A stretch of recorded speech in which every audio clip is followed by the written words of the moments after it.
बताता हूँ मत्ती का सुसमाचार इसका 11वां अध्याय और उसकी चौथी आयत तक पढ़ेंगे। पहली आयत से लेकर के चौथी आयत तक। जब यीशु अपने 12 चेलों को आज्ञा दे चुका तो वे उनके नगरों में उपदेश और प्रचार करने को वहां से चला गया। यूहन्ना बंदीगृह में मसीह के कामों का समाचार सुनकर अपने चेलों को उससे ये पूछने भेजा कि क्या आने वाला तू ही है या हम दूसरे की बाट जोएं? यीशु ने उत्तर दिया कि जो कुछ तुम सुनते और देखते हो वे सब जाकर यूहन्ना से कह दो कि अंधे देखते हैं और लंगड़े चलते फिरते हैं, कोढ़ी शुद्ध किए जाते हैं और बहरे सुनते हैं, मुर्दे जिलाए जाते हैं और कंगालों को सुसमाचार सुनाया जाता है। और धन्य है वे जो मेरे कारण ठोकर ना खाए। प्रेरितों की काम की किताब दूसरा अध्याय 14 से लेकर 16 तक। प्रेरितों की काम की किताब दूसरा अध्याय उसकी 14, 15 और 16 वचन। पतरस 11 के साथ खड़ा हुआ और ऊंचे शब्द से कहने लगा कि हे यहूदियों और हे यरूशलेम के सब रहने वालों, ये जान लो और कान लगाकर मेरी बातें सुनो। जैसा तुम समझ रहे हो ये नशे में नहीं, क्योंकि अभी तो पहर ही दिन चढ़ा है, परंतु ये वे बात है जो जोएल भविष्यवक्ता के द्वारा कही गई थी। परमेश्वर कहता है कि अंत के दिनों में प्रकाशित वाक्य 5 अध्याय। अब अगर आप सभी लोग मुझे जानते हैं, समझते हैं, तो मैं आमतौर पर इतने आयत पढ़ता नहीं हूँ, लेकिन चूंकि बहुत ज़रूरत है इन चीज़ों को समझने और जानने की, इसलिए मैं इसे पढ़ रहा हूँ। प्रकाशित वाक्य उसका 5वां अध्याय, और मैं चाहता हूँ कि आप इसके पहले 9 वचनों को पढ़ें, बल्कि 10वें तक पढ़ें। और जो सिंहासन पर बैठा था, मैंने उसके दाहिने हाथ में एक पुस्तक देखी जो भीतर और बाहर लिखी हुई थी और वह 7 मोहर लगाकर बंद की गई थी। फिर मैंने एक बलवंत स्वर्गदूत को देखा जो ऊंचे शब्द से ये प्रचार करता था कि इस पुस्तक के खोलने और उसकी मोहरें तोड़ने के योग्य कौन है।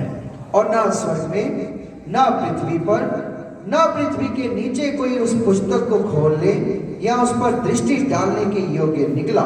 और मैं फूट फूट कर रोने लगा, क्योंकि उस पुस्तक के खोलने या उस पर दृष्टि करने की योग्य कोई न मिला।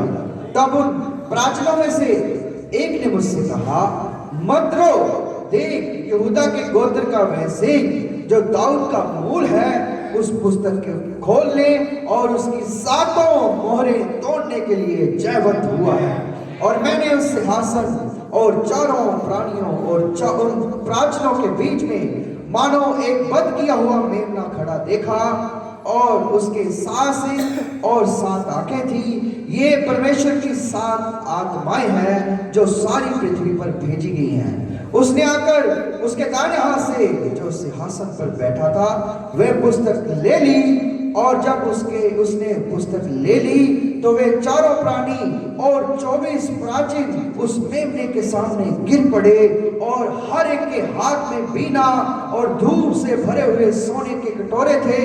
ये तो पवित्र लोगों की प्रार्थनाएं हैं। और वे ये नया गीत गाने लगे, तू इस पुस्तक के लेने और इस पुस्तक की मोहरें खोलने के योग्य है, क्योंकि तूने वध होकर अपने लहू से हर कुल, हर भाषा और लोग और जाति में से परमेश्वर के लिए लोगों को मोल लिया है, और उन्हें हमारे परमेश्वर के लिए एक राज्य और जाजक बनाया, और वे पृथ्वी पर राज्य करते हैं। आमीन। परमेश्वर की आशीष परमेश्वर के पड़ेगा वजह पर हो। हम सभी बैठ सकते हैं। प्रभु आप सभी को बहुत आशीष दे। और फिर से परमेश्वर की महिमा की तालियों को बजाएंगे। उस यीशु मसीह का धन्यवाद है कि आज सुबह फिर से हमें एक साथ इस जगह में जमा किया।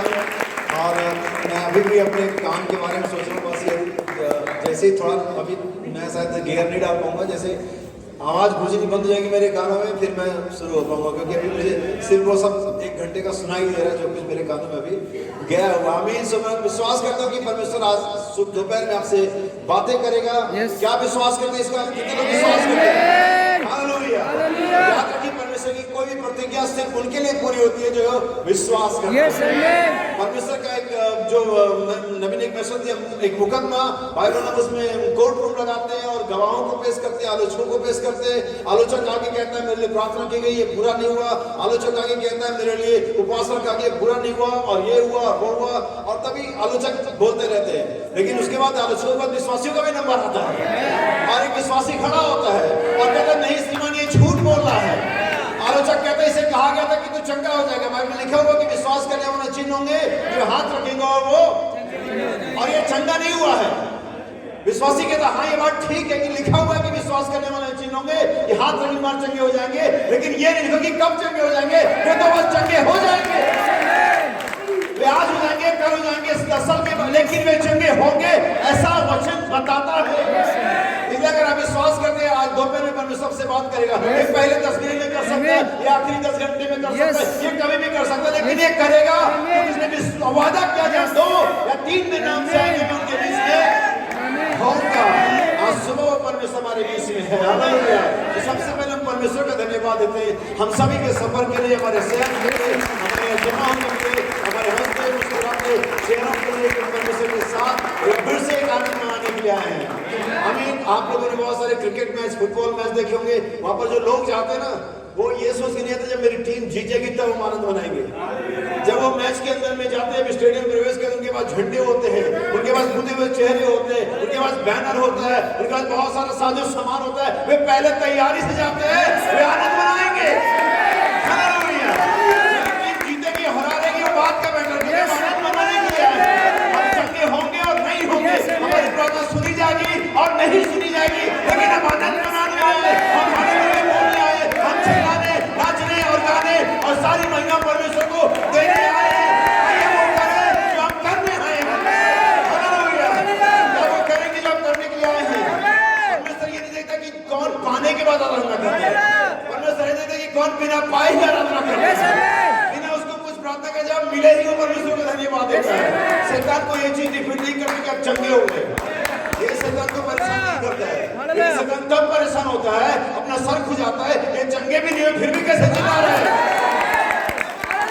ये फिर भी कैसे आमीन बोल रहे हैं, उनके बीच में कुछ तो आश्चर्य कर्म हुआ नहीं, फिर भी ये कैसे उछलते हैं। ये शैतान को परेशान करता है।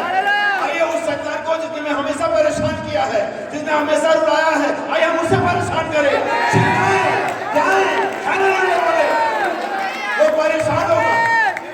उसने बहुत परेशान किया है, अब हमारा समय कम परेशान करें। आपका आमीन, आपका चिल्लाना, आपका हालेलुया शैतान को परेशान करता है, डिस्टर्ब करता है, और जैसे वो डिस्टर्ब होगा, परेशान होगा, वैसे ऐसे हालेलुया आपका आमीन उसे भगाता है। हालेलुया।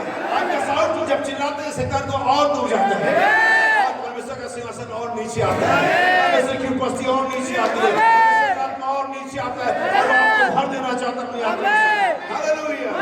याद रखिए मीटिंग सी हुई नहीं हुई है। जब मैं अपने घर से आ रहा था, अचानक ही एक हफ्ते की कुछ ऐसे कम समय में मीटिंग रख दी गई, और मैं बड़ा परेशान होता है ऐसे समय में जब एक व्यक्ति इतनी दूर से आता है और इतने सारे लोग अपने घरों से अपनी नौकरियों को छोड़ करके पैसे को बर्बाद करके यहाँ पर आते, मैं बहुत प्रेशर में होता हूँ। और मैं कहता प्रभु मैं नहीं कह सकता, क्या ये मुझे सुनने के लिए सारे लोग यहाँ पर आए अपनी नौकरी अपने पैसे को खर्च करके? बिल्कुल नहीं। और जब आप ये विश्वास से आते हैं कि आप मुझे सुनने नहीं आए, यही वो समय होता है जब परमेश्वर आपसे बातें करता है। हालेलुया। वो एक इंस्ट्रूमेंट को ले लेता है और अपनी आत्मा को नीचे फेंकता है और अपने कार्य को पूरा करता है। उसका आत्मा किधर गया, आप किधर गए, मैं किधर गया, कोई बात नहीं है, उसका काम हो गया। और आज दोपहर में ये होने वाला है, उसका आत्मा नीचे आएगा, अपने कार्य को करेगा, अपने इंस्ट्रूमेंट का इस्तेमाल करेगा और फिर अपने मकसद को पूरा कर देगा। और इसीलिए आप दोपहर में यहाँ पर आए हैं। लेकिन इससे पहले मैं आगे बढ़ूं, इससे पहले मैं सुनिश्चित को बताऊं, मैं यहाँ पर जितने भी सेवक हैं मैं उन सभी को धन्यवाद देना चाहता हूँ, सभी को मेरा सलाम है। क्योंकि हो सकता है कि हम हो सकता है कि मीटिंग में मिल भी ना पाए, लेकिन उन पास्टर्स के लिए, उन सेवकों के लिए, उन सारे लीडर्स के लिए, चाहे किसी भी तरह से वे अपने चर्च बैठे हुए हैं, चाहे वो पास्टर है, डीकन है, एल्डर है, सॉन्ग लीडर है, कुछ भी है, मैं उनके लिए जाए एक बात कहना चाहता हूँ कि आपको कैसा एक जीवन जीना है। इसके बाद मैं मैसेज में जाऊंगा, क्योंकि बहुत सारी बार मैं इन सारी बातों को कह नहीं पाता हूँ। और मैं बस गहराई, जैसा भाई ने कहा गहराई की बातें, ठीक है गहराई की बातें, आप सीधे गहराई में नहीं जाते, आप पहले पैर को डालते हैं, हमें फिर आप घुटने तक जाते, फिर आप कमर तक जाते, फिर आप सीने तक जाते, फिर धीरे धीरे धीरे आप गहराई में जाते हैं। इससे पहले हम गहराई में कुछ मूल्य बातों को समझे। हमें मैं चाहता हूं कि आप मेरे लिए एक वर्ष पढ़ें और ये आपको मत्ती के सुसमाचार में मिलेगा और इसका 17 वचन है और उसके 24 वचन से मैं चाहता हूं कि वह बिल्कुल आप इसे पढ़ें। मत्ती का सुसमाचार उसका 17 अध्याय उसके 24 ध्यान सुनिएगा कि ये सिर्फ उनके लिए है जो अपने कलीसिया में किसी भी तरह से एक रिप्रेजेंटेटिव है, किसी भी तरह से लोग उनको देखते हैं और वो लोगों की निगाहों में रहते हैं, चाहे वो पास्टर हो, चाहे डिकन हो, चाहे एल्डर हो, चाहे गीत गाने वाला हो और चाहे कुछ भी हो, अगर वो मुख्य व्यक्ति है कलीसिया में तो ये सब बात उसके लिए है। सुनिए। जब वे कफरनहूम में पहुंचे तो मंदिर के लिए कर लेने वालों ने पतरस के पास आकर पूछा कि क्या तुम्हारा गुरु मंदिर का कर नहीं देता? अब देखिए यहाँ पर एक क्वेश्चन मार्क है, सवाल है, क्या तुम्हारा गुरु, वो यीशु मसीह के बारे में बात कर रहे हैं, क्या तुम्हारा गुरु कर नहीं देता? अब जहां तक मैं इस पूरे फ्रेज को पढ़ पाता हूँ, समझ पाता हूँ लिखावट को, तो मुझे नहीं लगता कि कभी चेले और यीशु मसीह के आपस में कर के बारे में बातचीत हुई थी। यीशु ने उनको कभी बताया कि मैं देता हूँ और नहीं देता हूँ, और चेलों ने कभी उसे देखे और नहीं देखे रसीद कटाते देखा हो, मुझे नहीं मालूम। ऐसा लगता है कि इस बारे में इनको कोई सटीक जानकारी नहीं थी, पक्का इनको कुछ मालूम नहीं था। सुनिए, क्या तुम्हारा गुरु कर नहीं देता? उसने कहा हाँ देता तो है। अब यहां पर जो जवाब दिया गया उसमें भी श्योरिटी नहीं है। कन हाँ देता है ऐसा नहीं, हाँ देता तो है, मतलब हो सकता है 0.1% हाँ देता है, लेकिन फिर भी ये अपने गुरु में विश्वास हाँ देता तो। सुनिए आगे। जब एक घर में आया, जब अभी बातें हो गई, उन्होंने बोल दिया विश्वास करके हमारा प्रभु ऐसा नहीं हो सकता, हमारा पास्टर ठीक है देता है, लेकिन चलो घर आ गए हैं, अब बैठे हुए हैं, खाना खा रहे हैं, एक बार कंफर्म करने जा रहा था पतरस, तो यीशु ने उसके पूछने से पहले क्या पूछता वो? अब आप कहेंगे भाई आप कैसे, मुझे तो तुम आप बताओ कि वो क्या पूछता उससे, देता है कि नहीं देता है? हमने तो कह दिया देता है, हमने तो कह दिया देता है, लेकिन अब हम तुझसे पूछना चाह रहे हैं कि तू सच में देता है नहीं देता है? लेकिन बाइबल कहते उसके पूछने से पहले उसके पूछने से पहले यीशु ने कहा, हे समौन, तू क्या समझता है? पृथ्वी के राजा मैं हमें सारी कहानियां जानते हैं, लेकिन अगर आप निचली आयत में जाएंगे तो उसने कहा जा एक मछली को पकड़, उसके अंदर में एक सिक्का निकलेगा और वो अपने और मेरे लिए दोनों के लिए दे देना।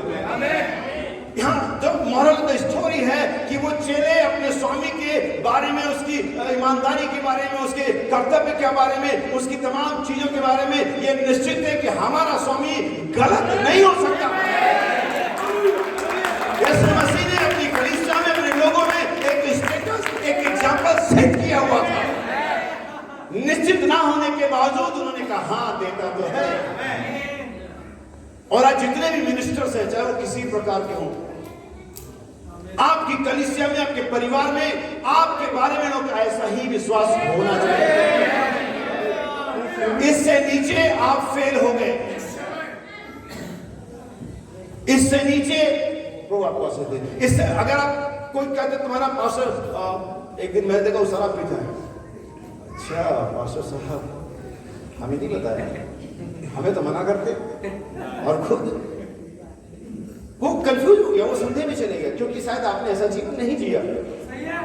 लेकिन अगर आपने सही और पवित्र ईमानदार जीवन जिया होता, वो उसके मुंह पर तमाचा मारता, कहता नहीं मेरा पास्टर ऐसा जीवन नहीं जीता है। यीशु मसीह कैसा सेवक था, कैसा पास्टर था, कैसा लीडर था, जिसके बारे में उसके चेले निश्चित थे। जितने भी मिनिस्टर हैं उनकी कलीसिया, उनके परिवार उसके बारे में निश्चित होने चाहिए। अन्यथा आप वो सेवकाई नहीं कर रहे जो यीशु मसीह ने करी थी।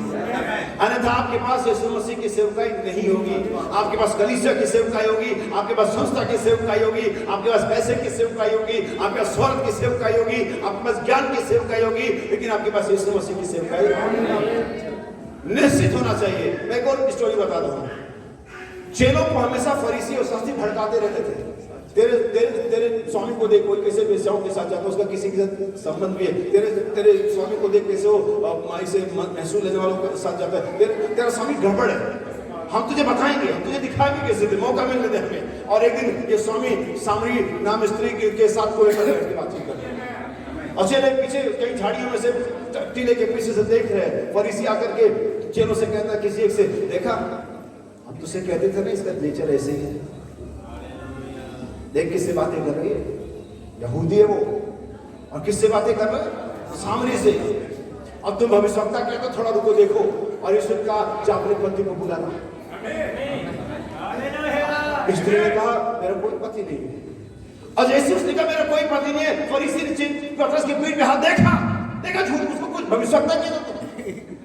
वो कह रहा पति, वो कह रही मेरा कोई पति नहीं, उसको कहीं कौन समझ सकता होगा।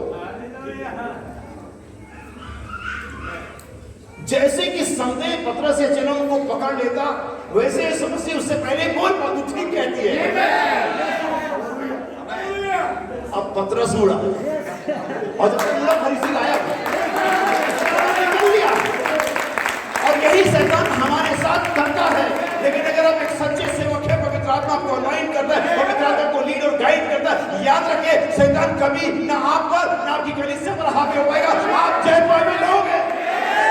ये वो कलीसिया जो पत्थर चट्टान पर बनी है, जिस पर के फाटक कभी जयवंत। और मैं सोचता हूँ सुबह और दोपहर में हम उसी कलीसिया से बात करते हैं। हालेलुया।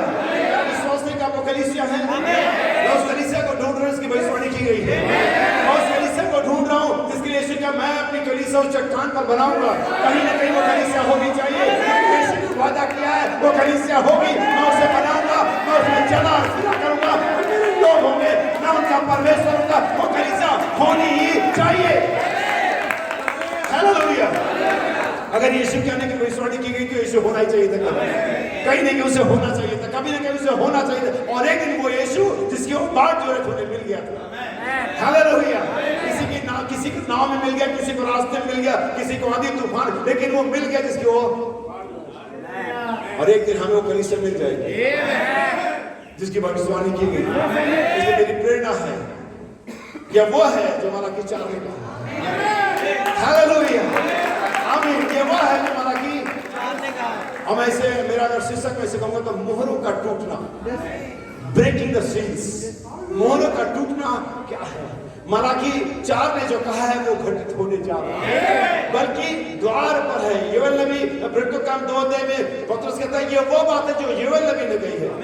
बस मैं उस सेंटेंस में से योएल हटा के मलाकी 4 रखूंगा, क्योंकि आज इस घटना के बारे में लोग आश्चर्यचकित हैं। आज इस घटना में जो घट रही, जो बातें हो रही, जिस तरह का मीटिंग हो, जिस तरह का प्रचार हो, जिस तरह का हम एटीट्यूड दिखा रहे हैं, लोग हमसे कहते हैं घमंडी है, जैसे हमसे कहते हैं, जैसे उनका ये शराबी है। लोग हमसे कहते हैं कि अपने आप को पता नहीं क्या समझते हैं। यानी कि ये घटना घट रही है जिसका लोग पास एक गलत अनुवाद है। वो चीजें हो रही है, वो बेदारी है यहाँ पर, वो प्रैक्टिकल है यहाँ पर, वो परमेश्वर का जाहिर किया जाना है यहाँ पर, वो 7 गर्जनाओं का समझ, 7 गर्जनाओं का प्रैक्टिकल है यहाँ पर। लेकिन लोग इसके बारे में लोगों को गुमराह कर रहे हैं। लोग गुमराह कर रहे हैं। ये वो नहीं है, ये तो नशे में है, ये तो खोलमैन की शिक्षा है, ये तो उसकी बात है, ये तो उसकी बात है। लेकिन ये वो है जो मलाकी 4 में कहा है।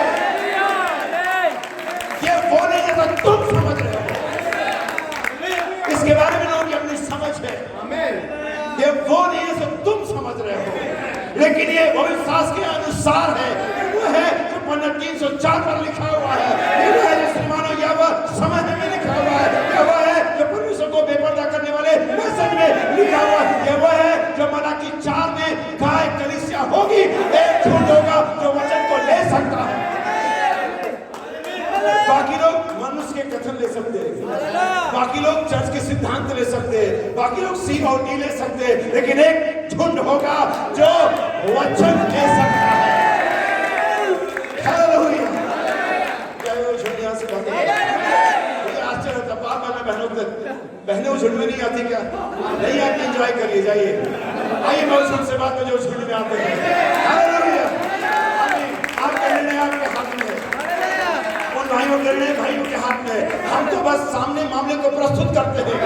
आप निर्णय दो, आप किस साइड में हो, आप निर्णय करो, आप किधर हो। जो वचन को रखेंगे, जो वचन का होगा वो वचन को ले लेगा, जो झूठ का होगा अपनी पहचान दे देगा, जो नहीं होगा। वैसे भी हमारा बहुत ज्यादा देर तक हम मुलाकात नहीं है, बहुत देर तक हम रुकने वाले एक साथ है नहीं। वो महान बहाव, उस वो बेदारी इस चीज को अलग अलग कर देगी। आमीन। जब महान बेदारी आएगी, जब महान गंदगी आएगी, तब बताएगी कि कौन वचन में का है और कौन वचन की बातें करता है। हालेलुया। मैं आज आपको एक ऐसी चीज बताने जा रहा हूं मेरे भाई बहन, जिसके बारे में जान करके आपको आश्चर्य होगा। मैं भेदों को बताने वाला तो नहीं हूं, मैं बहुत ज्ञान बताने वाला भी नहीं हूँ, लेकिन मुझे बाइबल में घटनाओं का जिक्र करना अच्छा लगता है और घटनाओं को अपने समय में देखना अच्छा लगता है, उन घटनाओं को अपने साथ संबंध जोड़ना अच्छा लगता है। यहाँ यूहन्ना बपतिस्मा देने वाला है, जान करके आश्चर्य हुआ कि इस व्यक्ति ने कोई आश्चर्य कर नहीं किया है, और बाइबल कहती है स्त्रियों में जिनमें भविष्यवक्ताओं में सबसे बड़ा है। जान करके आश्चर्य हुआ कि इसके संबंध बहुत लंबे चौड़े नहीं है, आश्चर्य तो एक भी नहीं किए इसने।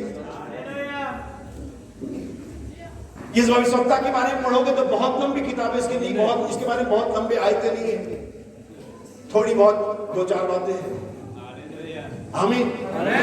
लेकिन यीशु ने कहा ये सबसे बड़ा भविष्यवक्ता, जितने स्त्रियों से जन्मे उनमें से। आप जानते हैं ऐसा क्यों? इसने उस व्यक्ति का परिचय दिया जिसका दुनिया इंतजार कर रही है। हालेलुया। इसने उस व्यक्ति का परिचय दिया, ना वो जो आने वाले थे, ना तो सिर्फ वे इंतजार कर रहे थे, लेकिन जो पीछे मर चुके थे वे भी इंतजार कर रहे थे। ये उस व्यक्ति का परिचय लेकर गया, ना जिसका मनुष्य इंतजार कर रहा था, बल्कि इसका प्रकृति भी इंतजार कर रही है।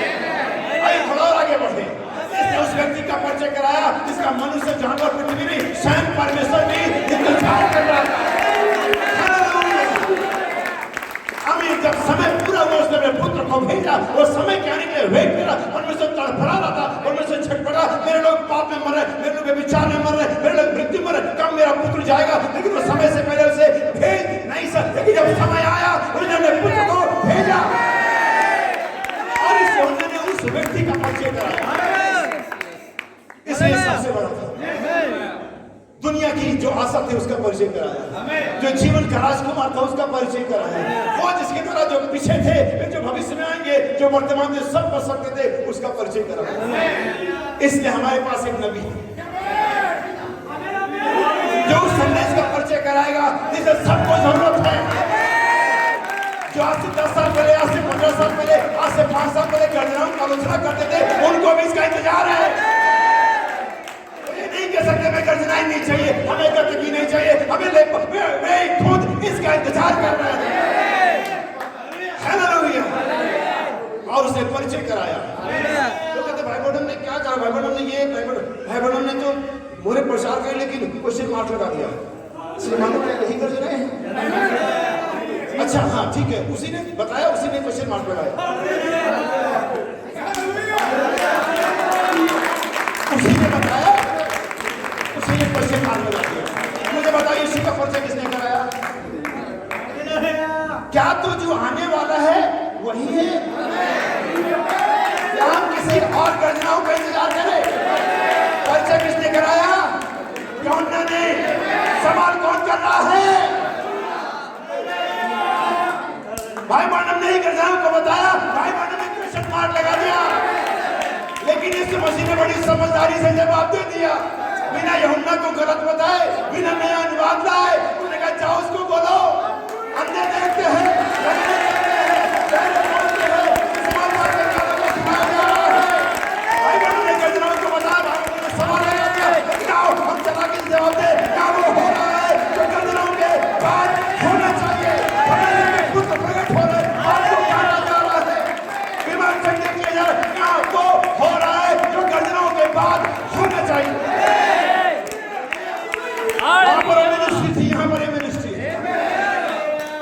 आपने देखा इसे? चिन्ह, चिन्ह। जो लोग चिन्ह नहीं पहचानते वो परेशानी पड़ जाएगी। जो लोग चिन्ह नहीं पहचानते, अगर गाड़ी चलाने जाओ, ट्रैफिक रूल, ट्रैफिक चिन्ह नहीं मालूम तुमको, तुम्हें तो परेशानी मिलेगी। तुम्हें कोई हिसाब किताब दे रहा है, मैथमेटिक्स से साइन नहीं मालूम कि भाग दिया है और जोड़ा और घटाया है, तुम तो घाटे में रहोगे। हालेलुया, समझ रहे? जो लोग चिन्ह नहीं पहचानते, जिसमें डिपार्टमेंट का वो साइन होता है, मुश्किल में पड़ जाओगे। आप यहाँ तक कि अपने फोन में इमोजी भेजते हो, कभी आपको भेजना तो फोन गलती से हंसता हुआ चले गया, बंदा कहेगा हमारे यहाँ कोई मर गया, इसको हंसी आ रही है, आपके संबंध खराब हो जाएंगे। चिन्ह नहीं पहचानोगे, मुश्किल चिन्ह नहीं इस्तेमाल नहीं करता, कई बार गड़बड़ जाता है। मैंने कई लोग साथ किया, भाई इसका क्या मतलब था? मैंने कहा मतलब तो मुझे भी नहीं मालूम, बस मैंने भेज दिया, कुछ था मैंने भेज दिया। यानी कि चिन्ह नहीं पहचानने वाले, जिस भी विभाग का चिन्ह हो, परेशानी पड़ेगी। लेकिन हमारे पास कोई विभाग नहीं, हमारे पास बाइबल का विभाग है, और इसमें भी कुछ चिन्ह है। जब तो इजराइल अंजीर के वृक्ष पर कोपलों को आते देखे तो समझ जाना समय निकट है, मरण द्वार पर है। ये बहुत सारे चिन्ह हैं। बाइबल के नगर प्रकाशित की किताब पढ़ोगे, न जाने कितने चिन्ह हैं, बल्कि बाइबल में साफ साफ कहते हैं प्रकाशित चिन्हों की किताब। Book of revelation is the book of symbols. आमीन। वहाँ पर कितने सारे जानवर, हम मेमना देखते हैं, वहाँ पर अजगर देखते हैं, वहाँ पर उड़ता हुआ काब दिखता है, वहाँ पर आपको दिखेगा शेर दिखेगा, मेमना दिखेगा, अजगर दिखेगा, उकाब दिखेगा, यानी कितनी चीजें दिखती है। का मतलब क्या है? चिन्ह। यीशु का उसको जाकर के स्क्रिप्चर नहीं कोड कर रहा है, उसको कोड नहीं भेजना, कोड नहीं खेलना। देखो नबी ने ये कहा है, नबी ने वहां वो कहा है, नबी ने यहाँ ये कहा, नबी ने वहां वो कहा है। यीशु ने यूहन्ना के चेलों को, जो यीशु मसीह और यूहन्ना दोनों में विश्वास करते थे, कोई कोड नहीं दिया, बल्कि लिविंग एग्जाम्पल। उन्हें जाकर उसको बोल दो, क्योंकि वो नबी है, वो समझ जाएगा। उसने मेरा एक परिचय कराया है, अब चूंकि वो बंदीगिरी में है, इसके उसको दिक्कत आ रही है, लेकिन उसको जाकर के बताओ, अंधे देखते हैं, उसको जाकर के बताओ वो बाइबल जो प्रतिज्ञा की गई थी वो पूरी हो रही है, और समझ जाएगा कि मसीहा पृथ्वी पर है। तो शब्दों में जब प्रतिज्ञा पूरी होती है, जब वचन फुलफिल किया जाता है, जब वचन घटित होता है, ये वो समय होता है जब मसीहा पृथ्वी पर होता है। हालेलुया। हम उस मसीहा की बात जो रहे हैं, हम थोड़ा आगे बढ़े। अभी कहता है, ध्यान सुनना, अब यूहन्ना किसी ऐसे की बात जो जो आने वाले था, और याद रखिए यहाँ पर जो छोटा सा झुंड यहाँ पर जमा हुआ, जिसके बारे में प्रचार कर रहे हैं, इसकी प्रतिज्ञा है। हम किसी अनिश्चित बात पर, किसी अचानक घटना होने वाली घटना की बात नहीं जो रहे, हम एक ऐसी घटना की बात जो जिसकी भविष्यवाणी की गई है, पवित्र आत्मा के नीचे आने की भविष्यवाणी की गई है, जंगलों के सामने की भविष्यवाणी की गई है, लेपालक पर की भविष्यवाणी की गई है, दैनिक के नीचे आने की भविष्यवाणी किया गया है, पुत्र को उसके स्थान पर आने की भविष्यवाणी की गई है। हम कोई अचानक घटने वाली घटना की, अनजानी घटना की बात नहीं जो रहे हैं, और नहीं यूहन्ना किसी अनजानी घटना की बात जो रहा था, बल्कि एक घटना थी जिसकी भविष्यवाणी की गई थी। और इंतजार करना दुनिया में सबसे मुश्किल काम है। इंतजार करना दुनिया में सबसे झल्ला देने वाला काम, इरिटेट करता है। घर में आप ड्यूटी साहब खाना खाने का इरिटेट करते हैं, आप तैयार होकर के तैयार हो गए, पत्नी नहीं तैयार हो, आप जानते हो क्या होता है? बस के लिए खड़े हैं, पानी भी साथ का खत्म हो गया, बस नहीं है, इरिटेट करता है। ट्रेन नहीं है, इरिटेट करता है। इंतजार सबसे ज्यादा परेशानी करता है, और यही हमें प्रभु ने दिया है। नबी कहता हवा इंतजार नहीं कर सकती, और उन्हें सेत नहीं मिला, उन्हें कैन मिला, और जब उन्हें कैन मिला तो हमारे पास समस्याएं मिली। जब कैन मिला तो मृत्यु मिली, जब कैन मिला तो सर दर्द मिला, जब कैन मिला दिमागी तनाव मिला। हमें क्यों ऐसा हुआ? क्योंकि एक औरत इंतजार नहीं कर सकती। इसलिए वरना 304 वरना 547 में कैसा? आमीन। उन्होंने कहा इंतजार करें, जब गर्जनाएं अपने शब्द को देंगी, जब गर्जनाएं अपने शब्द को देंगी, तब वहां पर एक झुंड हो। इट मींस वो झुंड का प्रकट होना और गर्जनाओं का आवाज ना एक साथ होता है। नबी कहते हैं जब भी परमेश्वर का कोई प्रतिज्ञा होता है, प्रतिज्ञा का आत्मा मंडराता रहता है, प्रतिज्ञा का आत्मा घूमता रहता है, मंडराता रहता है, तब तक जब तक जो व्यक्ति जिसके लिए प्रतिज्ञा की गई है नहीं आ जाता है। और जैसे चुनाव व्यक्ति आ जाता है, जैसे सेलेक्टेड पर्सन आ जाता है, सेलेक्टेड ग्रुप आ जाता है, पवित्र आत्मा और वो व्यक्ति एक हो जाते हैं और परमेश्वर प्रकट होता है। तो लगभग 50-60 सालों से पवित्र आत्मा मंडरा रहा है, वो गंदगी मंडरा रही है, कलीसिया में मंडरा रही है, अमेरिका में, इंडिया में, अफ्रीका में, वेस्ट इंडीज में, इंडिया में, दिल्ली में, मुंबई में, हरिद्वार, पंजाब, हर जगह मंडरा। लेकिन वो ग्रुप कहाँ है, वो कलीसिया कहाँ है? वे लोग जैसे वो लोग आते हैं, पवित्र आत्मा उन्हें पकड़ता है, वचन को पूरा करता है। हालेलुया। नबी कहता यूहन्ना किसी ऐसी चीज की बात जो रहा था जो होने को थी, जिसकी भविष्यवाणी थी। ये सवाई अचानक लगाई गई, लेकिन इसकी भविष्यवाणी हालेलुया। भाई रोनी के प्लान नहीं है, ये भाई रोनी उस महान योजना का हिस्सा मत है। उस प्लान का जो परमेश्वर जगत को होने से पहले सोचा ये हिस्सा है। मैं यहाँ अचानक नहीं आ गया, मेरे हिसाब से अचानक आ गया होगा, मेरे हिसाब से, लेकिन मैं आ भी नहीं सकता अगर वो नहीं चाहता। जो हम इंतजार कर रहे हैं उसका एक प्रतिज्ञा है, और आज इस दोपहर में हम उस प्रतिज्ञा को ढूंढ निकालें। नबी कहता आगे, नबी कहता यूहन्ना तो एक चिन्ह था यीशु के प्रथम आगमन का। नबी कहता चिन्ह क्या होता है? चिन्ह नहीं होता है, कुछ डायरेक्शन, कुछ सूचना होती है जो आपको पहले ही पता होती है उस चिन्ह के मार्फत।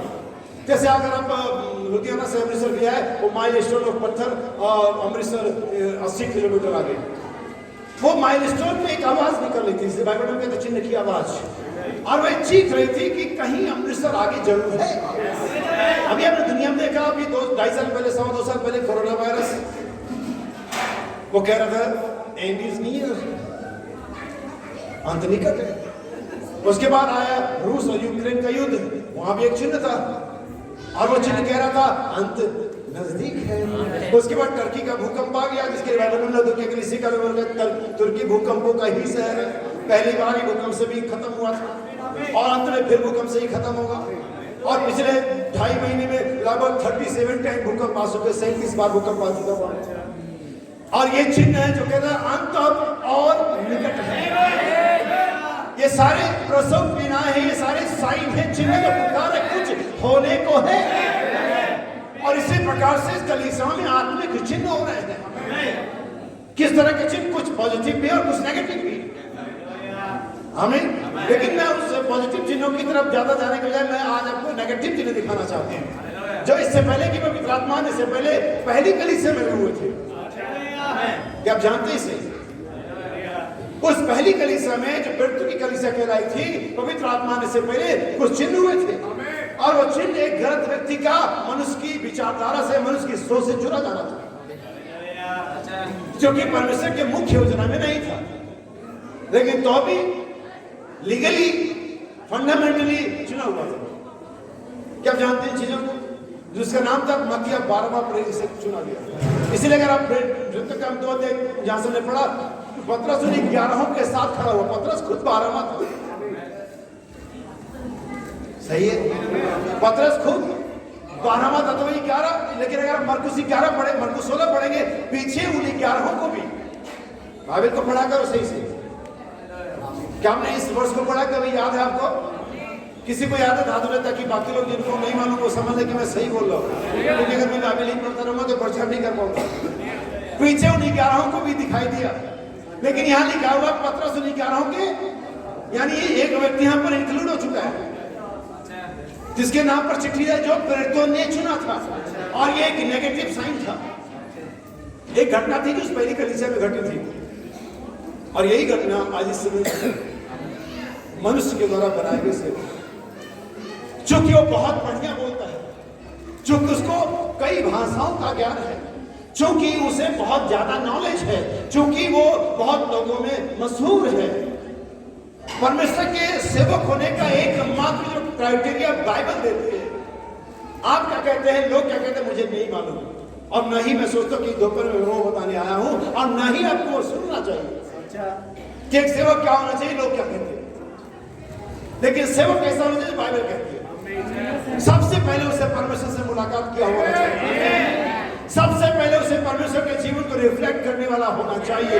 सबसे पहले उसे ईमानदार होना चाहिए। सबसे पहले लोगों का उस पर भरोसा होना चाहिए। हालेलुया। और ये गलती पहले हुई थी, गलती अब हो रही है, लेकिन एक चिन्ह है, यीशु मसीह आ रहा है। पवित्र आत्मा उंडे राजा नबी आगे कहता है, चिन्ह ना पहचानने वाले गलती पड़ेंगे, जैसे आज नहीं पहचाने और लोग सोचते हैं कि मनुष्य उस मनुष्य ने इस मनुष्य को रिकमेंड किया है, उसकी सिफारिश की है, सो ये मनुष्य ठीक होगा, क्योंकि बड़े पादरी ने इसको रिकमेंड कर दिया। हमें पवित्र आत्मा अगर पीड़ितों के हाथ रखने से उतरता होता या उनके हाथ में होता कि जिस पर भी हाथ रखेंगे पवित्र आत्मा मिल जाएगा, तो उन्होंने अपने परिवारों को भी दिया होता। पवित्र आत्मा किसी भी प्रेरित के हाथ में कभी नहीं था, यहां तक कि यूहन्ना बपतिस्मा देने वाले के हाथ में भी नहीं था। उसने कहा, मैं तो तुम्हें जल से बपतिस्मा देता हूं, लेकिन जो मेरे बाद आने वाला है वो तुम्हें आग और पवित्र आत्मा से, वही हमेशा इसका बपतिस्मा देने वाला है। हम रिकमेंड कर सकते हैं, हम विनती कर सकते हैं, देना और नहीं देना। तो याद रखिए इस चीज को। नबी कहता है परमेश्वर का सेवक होने का एकमात्र चिन्ह है कि परमेश्वर से मुलाकात करता किया हुआ हो, परमेश्वर के उस जलती बिहाड़ी से उसका मुलाकात किया हुआ। नबी कहता है यीशु के ऊपर में कबूतर के नहीं चिन्ह, कबूतर के नहीं पवित्र आत्मा उतरना है, लेकिन ये चिन्ह सबके लिए नहीं था। ये चिन्ह सिर्फ यूहन्ना बपतिस्मा देने वाले के लिए था। और उसने इसे देखा। यही वजह है कि जब 1963 में उस बादलों के बारे में बहुत लोग बात करते हैं, लेकिन मुझे बहुत लोगों की बातों से कोई लेन देन नहीं है। विज्ञान क्या कहते हैं और स्कॉलर्स क्या कहते हैं, उस समय के लोग क्या कहते हैं, लेकिन बाइबल कहते हैं ये सिर्फ यूहन्ना के लिए चिन्ह था। और जिसके लिए चिन्ह था, जिसने उस बादल में देखा, जो उस बादल में था, उसने आकर के ठीक बताया वहां पर क्या हुआ था। हालेलुया। आप समझे चीजों को। तो नबी कहता है कबूतर का उतरना एक चिन्ह था। 28 फरवरी 1963 एक चिन्ह था। उस 63 से पहले 1947 एक चिन्ह था। इन चिन्हों को जानते हैं? 1947 जब इजराइल एक मुल्क के रूप में स्टेबलिश हुआ, हालांकि यूएन ने उसे तभी मान्यता दी थी, लेकिन अभी भी हम इंतजार करें परमेश्वर से मान्यता दे। आमीन। नबी कहता है 28 फरवरी 63 एक चिन्ह था। नबी कहता है दिन का कौन सा समय जानने के लिए घड़ी देखते हैं, महीने का कौन सा दिन है जानने के लिए कैलेंडर देखते हैं, लेकिन आपको ये जानने के लिए कि हम कौन से समय में आत्मिक चल रहे हैं, आप क्या देख रहे हैं? समय के संदेश, क्योंकि बाइबल तो सभी लोग पढ़ सकते हैं, बाइबल तो सबके पास सहजता से उपलब्ध है, लेकिन इस बाइबल का तर्जुमा, इस बाइबल के बाद एक नबी आता है। आपके एक आयत कोट करता हूं, यूहन्ना 16:12 वचन है, मुझे तुमसे और भी बातें कहनी है। आमीन। सभी लोगों ने पढ़ा होगा। मुझे तुमसे और भी बातें कहनी जिन्हें तुम अभी सह नहीं सकते। इट मींस जो कठिन बातें हैं, जो गूढ़ बातें हैं, जो गहरी बातें हैं, वो उन पर नहीं रिवील होगी जो अभी चर्च में बचकानी हरकतें करते हैं, जो मैसेज बढ़ती नहीं, जो सिर्फ इतने उड़ान उड़ सकते हैं, एक मुर्गी के समान कि संडे संडे चर्च आ जाते हैं। इतनी उड़ान से अब राज्य में नहीं जा पाएंगे। सिर्फ इतनी कम मुर्गी गिरे इतना उड़ सकते हैं कि बुधवार को भी आ जाते हैं। इतने मुर्गी गिरे उड़ सकते हैं, उन्होंने सिगरेट पीना, शराब पीना और सिनेमा देखना छोड़ दिया है। लेकिन इतनी उड़ान नहीं उड़ सकते कि अपने सताने वालों को आशीष दे सके। इतनी उड़ान नहीं उड़ सकते कि जो तुम्हारी बुराई करते हैं तुम उनके लिए भलाई की ही बातें करो। इतनी उड़ान नहीं उड़ सकते हो। इतनी उड़ान मुर्गी नहीं उड़ती। ऐसा नहीं कि मुर्गी नहीं उड़ती, उड़ती है। एक थोड़े संडे चढ़ जाते हैं, लेकिन जो भूखा अनंत छाइयों वो आसमान की अनंत छाइयों में जाते होने की ही वो ऐसे ही बनाया गया है। हम ना समझना मेरी बातों को। इसलिए यूहन्ना कहता क्या जो मसीह आने वाला था वो तू ही है या हम किसी और की? बाइबल में कोई दूसरा मसीह नहीं है। यीशु मसीह को रॉक ऑफ एजेस कहा गया है, युगों की चट्टान कहा गया है। आपको जान करके आश्चर्य होगा कि यीशु तो, लेकिन मसीह पुराने नियम में भी पाया जाता था। क्योंकि आप कहते हैं यीशु तो इसका समय के किसी निश्चित हिस्से से संबंध है, लेकिन आप कहते हैं मसीह ये समय से संबंधित नहीं है। क्या आप जानते हो वो चट्टान जो मूसा के साथ चली वो कौन था? मसीह था। अगर आप पतरस की पत्री पढ़ेंगे, बाइबल कहती मसीह का आत्मा जो उनमें था पहले ही उनको भविष्यवाणी की तरह बता देता था। यानी कि मसीह समय में संबंधित नहीं व्यक्ति है। मसीह एक ऐसा व्यक्ति है, एक ऐसा पर्सनालिटी है, पर्सन है जो हमेशा ही रहा। क्या आने वाला मसीह तू ही है यहाँ किसी और की? तो हम ये देखते कि कोई दूसरा मसीह नहीं है और नहीं कोई दूसरा सुसमाचार, यानी सुसमाचार और मसीह की। इसलिए गलतियों की पत्री पहला अध्याय पौलुस कहता है जो सुसमाचार मैंने तुम्हें प्रचार किया है, जिस मसीह का मैंने तुम्हें प्रचार किया है, जो नींव मैंने डाली जो कि मसीह है, जिसे छोड़कर कोई दूसरी नींव डाल नहीं सकता। अगर कोई दूसरे मसीह का दूसरे सुसमाचार का प्रचार करे तो यहाँ तक कि चाहे मैं ही दोबारा क्यों ना आ जाऊं और चाहे कोई स्वर्गदूत क्यों ना आ जाए, श्रापित है। इसलिए कोई दूसरा सुसमाचार, कोई दूसरी गर्जनाएं, कोई दूसरा अनुवाद जो कुछ है इस मैसेज के अंदर में है, जो कुछ है नबी ने उसे ऑलरेडी बताया हुआ है। तुम्हें कंफ्यूज करने के लिए क्वेश्चन मार्क लगा दिया।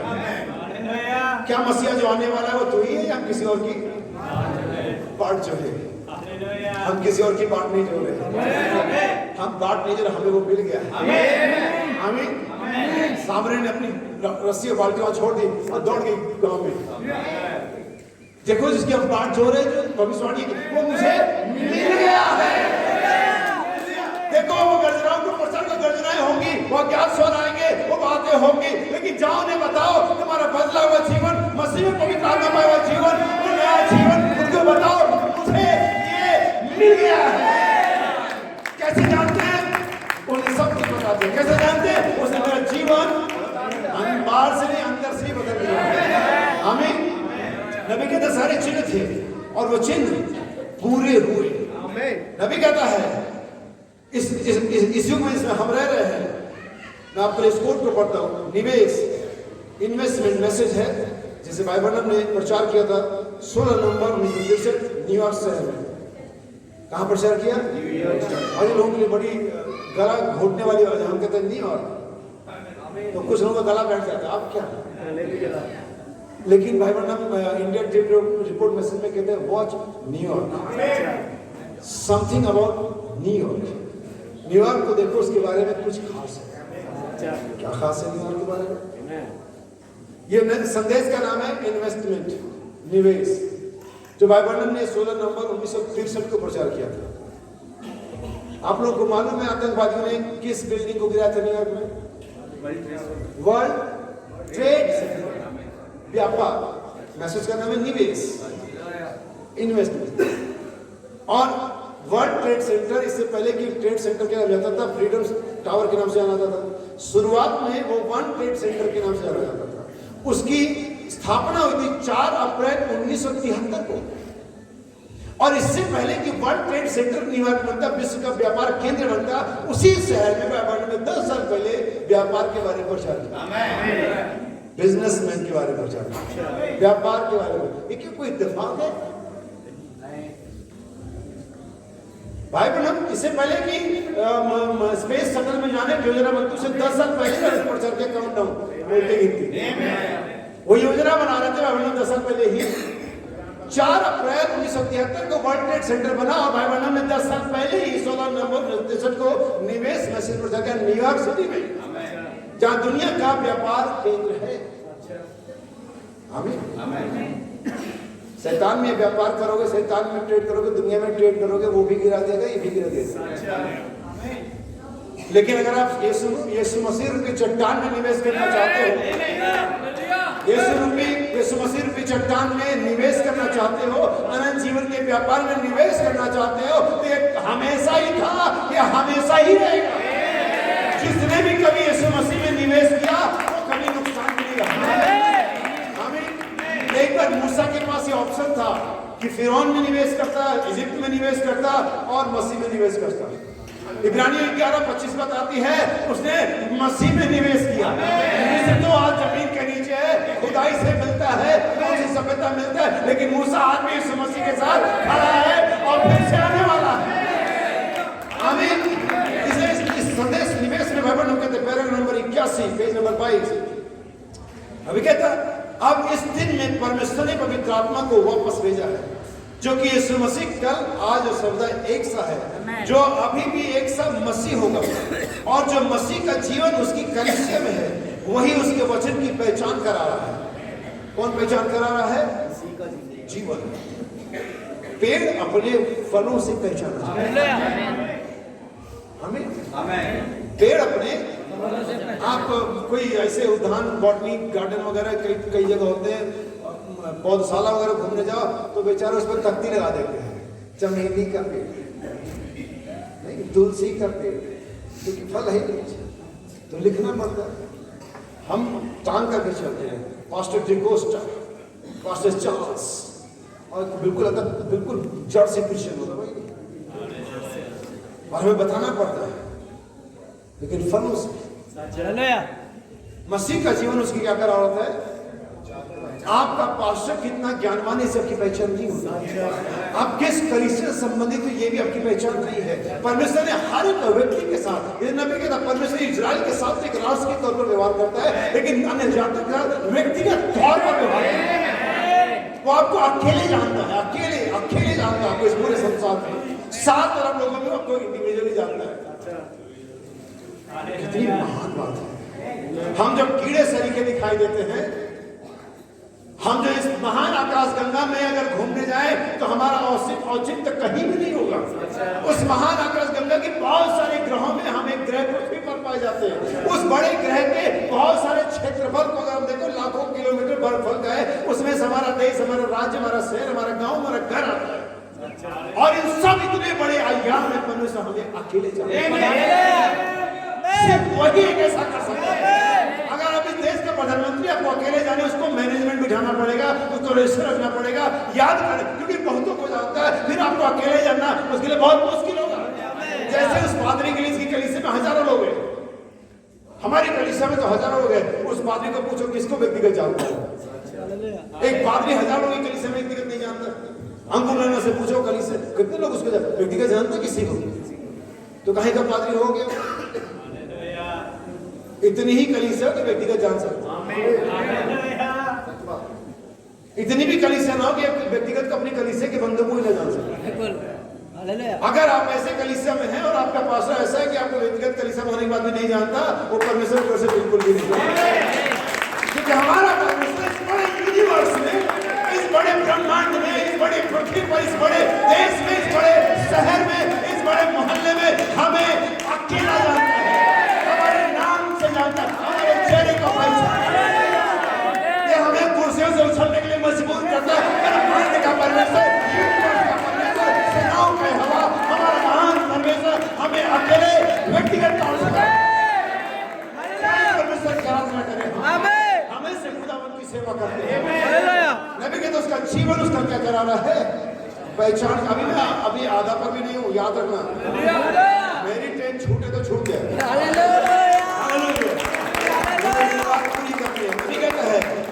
वही उसके वचन की पहचान करा रहा है। कौन? वो खुद। दुनिया इतिहास में एक ऐसा समय खुद गुजरा जब स्वयं वचन ने वचन की पहचान करा। लिटरली बात करो, हमेशा ही ऐसा होता है, हमेशा ही ऐसा है, लेकिन स्वाभाविक तौर से जो यीशु मसीह जी उठा था, वही यीशु मसीह उस लिखित वचन का, जिस पर वो 2 लोग चर्चा कर रहे थे, बता रहा था।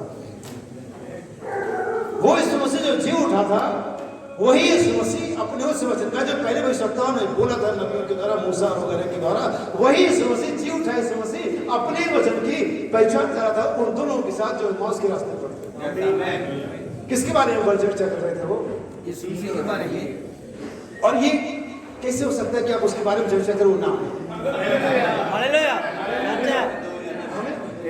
आप उसके बारे में चर्चा करो, जरूर आएगा। लोग हमसे कहते तुम हर समय हर मीटिंग में गर्जनों के बारे में बात करते नहीं बताता।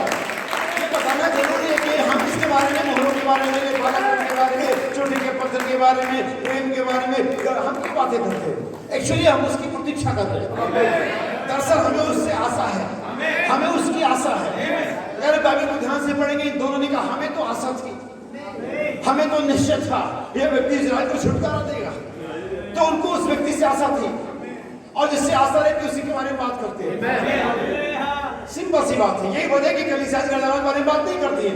बहुत सारी सी कलीसियाओं के पासवर्ड को मैंने 1 साल 10 साल सुना है, अभी भी कभी कभार सुन और देख लेता हूँ, जो अब गर्जनाओं के बारे में प्रचार करते हैं। उनको लगा यार घूम के आना पड़ेगा इधर, क्योंकि इसके बिना रास्ता किधर निकलेगा। हमने इधर से पैर मारा, हम उधर से पैर मारा, हमने ये जुगाड़ किया, लेकिन जहाँ सारा मामला जाके गर्जनाओं तक ही रुक जा रहा है। तो चलो हम भी गर्जना ही प्रचार करते हैं। देखो यीशु मसीह का प्रचार पौलुस भी करता था और कुछ और ग्रुप भी थे जो करते थे, लेकिन पौलुस ने ठीक है, कोई बात नहीं, कोई तो अच्छी मंशा से कर रहा और कोई विरोध से कर ले, तो प्रचार तो गर्जना ही होगी, क्योंकि गर्जना प्रचार का मुख्य विषय है। और कोई बात बची नहीं प्रचार करने के प्रचारकों के पास, मैसेज के प्रचार के पास, चाहे वो दिल्ली में हो, मुंबई में हो, अमेरिका में हो, कहीं पर भी हो। एकमात्र विषय जो प्रचार कर सकते हैं, जो प्रचार किया जाना चाहिए, वो गर्जना है। हालेलुया।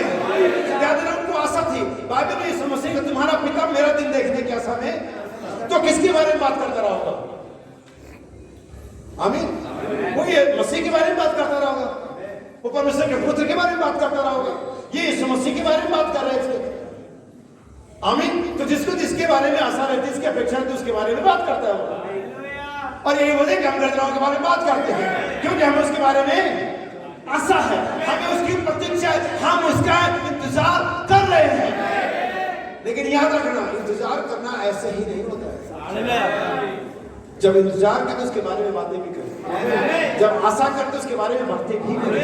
स्वाभाविक कहते हैं इन बातों से एक दूसरे को शांति दे, हम उसके बारे में बात कर रहे हैं। ये वजह हमारा आज ये विषय मोहरे हैं, क्योंकि मोहरे खुल गई हैं और मोहरों के खुलने से ही संदेश जाहिर हुआ है। अब मैं आपको ध्यान इस मुख्य बात पर ले जाना चाहता हूँ।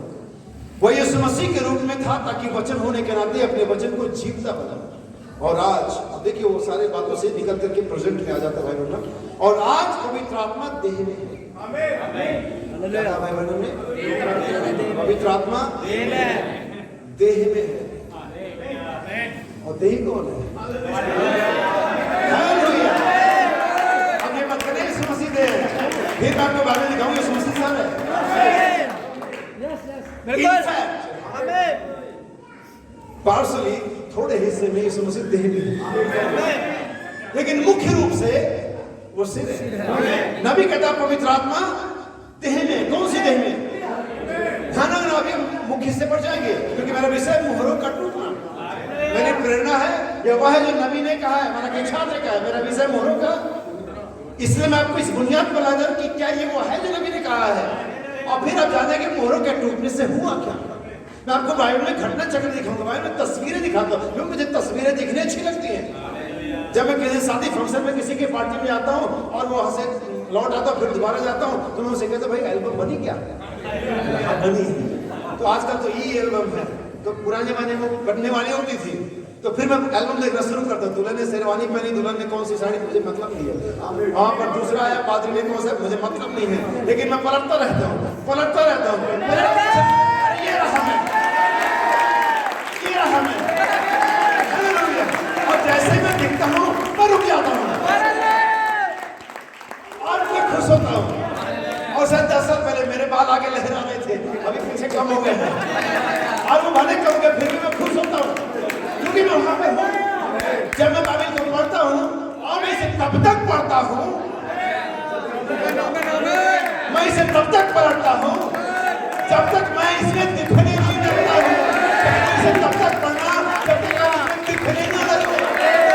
लेकिन हमारी प्रॉब्लम कुल ये है, हम बाइबल पढ़ते ही दूसरों को देखने के, देखा या नहीं कहा ऐसा है, तुम गलत तरीके से पढ़ रहे हो।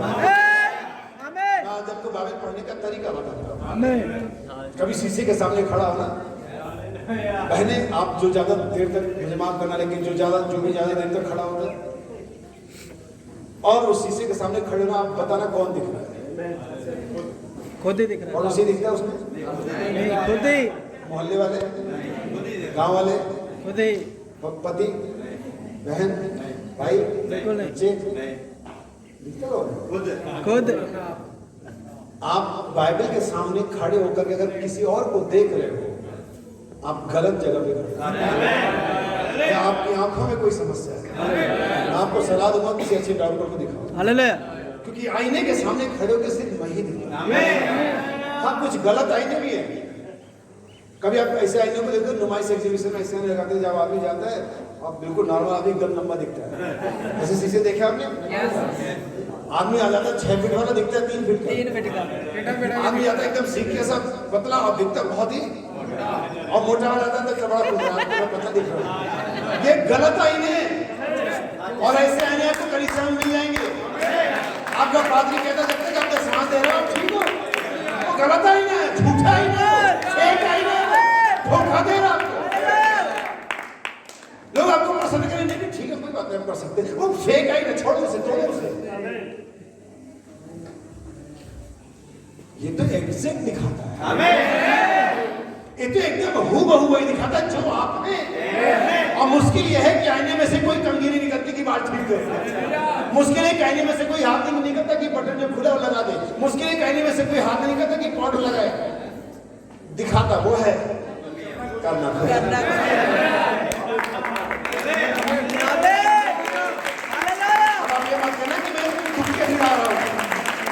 आइए ना, आप आया करो, मैं वर्ष दूं, लीगल कर दूं इसे, आओ माने तो, क्योंकि और उसकी अपने आप को तैयार कर लिया है।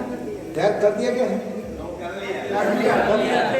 खुद ही करना है, बिल्कुल खुद ही करना है। यही बाइबल की खुद है। पवित्र आत्मा उस देह में है जो अपने आप को इसमें देख पाता है। पवित्र आत्मा उस देह में जिसने यीशु के लहू को लिया हुआ। पवित्र आत्मा उस देह में जिसका दाम चुका दिया है। यीशु ने कहा मछली पकड़, सिक्का निकाल, मेरे और अपने लिए टैक्स। किसके किसके लिए? यानी वो दाम जो चुकाएगा दोनों के लिए है। क्या मैं फिर से रिपीट करूं? वो दाम जो चुकाएगा क्या यीशु और उसकी दुल्हन दोनों के लिए है? जो लहू बहाया गया, जो कलवरी पर कुर्बानी हो गई, वो न सिर्फ हमारे लिए थी बल्कि परमेश्वर के लिए थी। उस लहू के बहाए जाने से न सिर्फ हमने पापों की क्षमा प्राप्त करी, लेकिन परमेश्वर ने एक निष्कलंक दुल्हन को भी प्राप्त किया।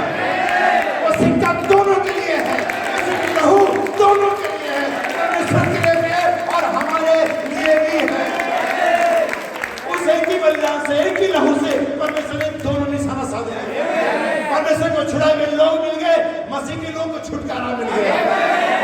परमेश्वर को वो लोग मिले जहां पवित्र आत्मा उन्हें सके, जहां उसका आत्मा आजादी से उमड़ सके।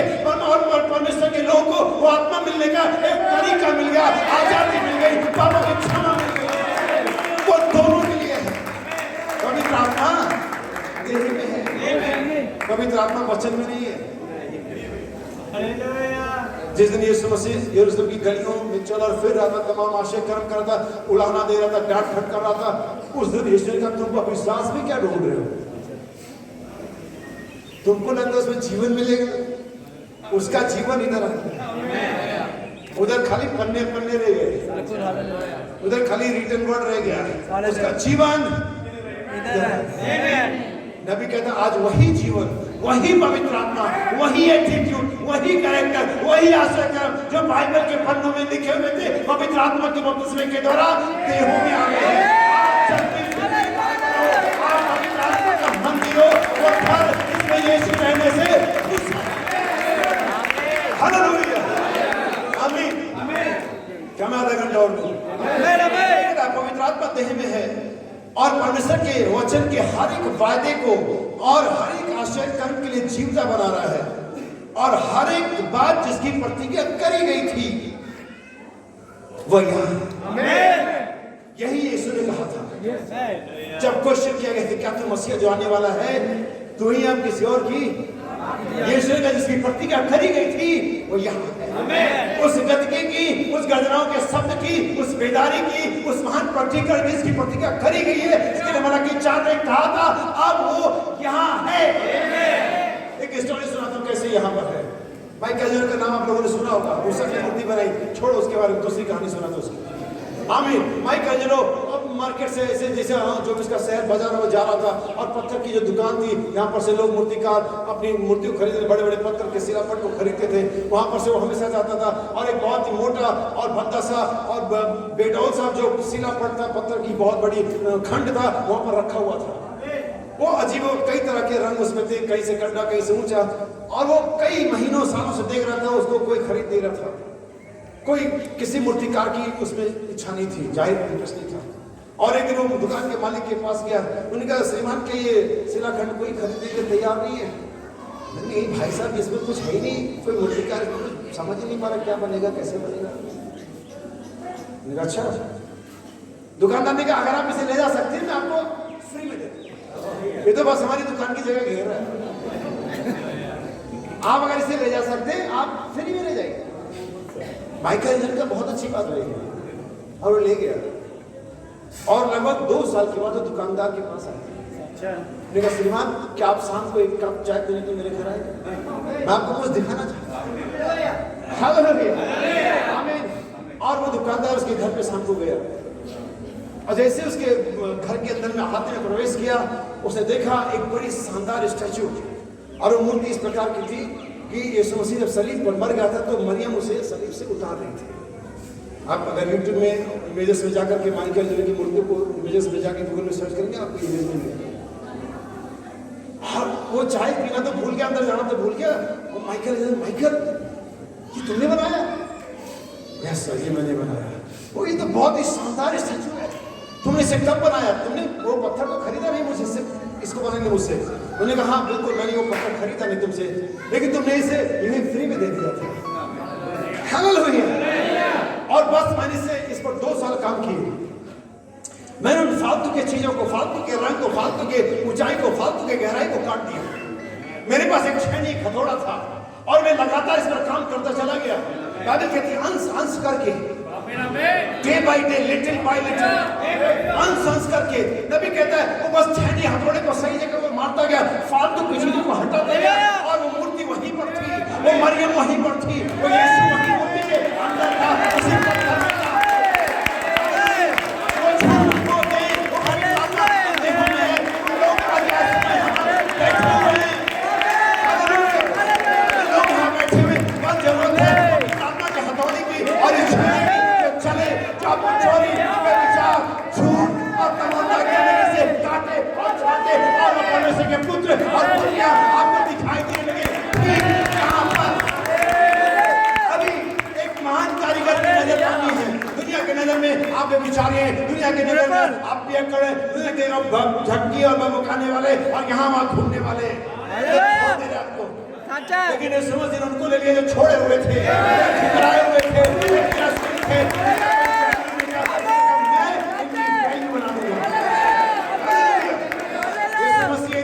कौन भरा हुआ है, यीशु मसीह देख रहा है कौन खाली है। यीशु मसीह देख रही कौन बना हुआ है। कोई टूटा है क्या इधर? मुश्किल हम टूटे नहीं दिखते हैं, हम बिल्कुल बने बनाए दिखते हैं।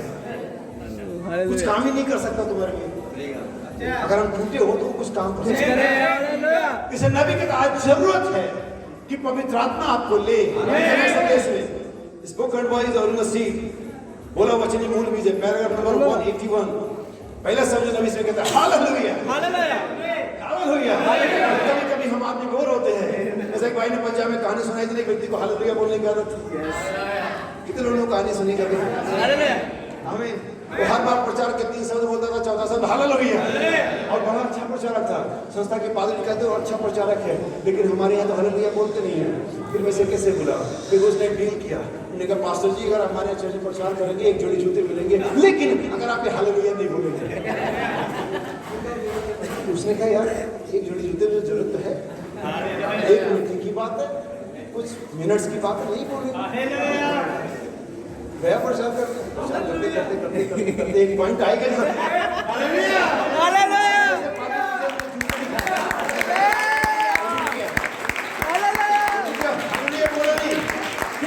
फिर अपने फ्लो में फिर दम बनी, हमारा यीशु मसीह आने वाला हाल है, जूते मिलने मुझे। फिर शुरू हुआ और इस बार कोई गहरी बात थी, जूते क्या भाड़ में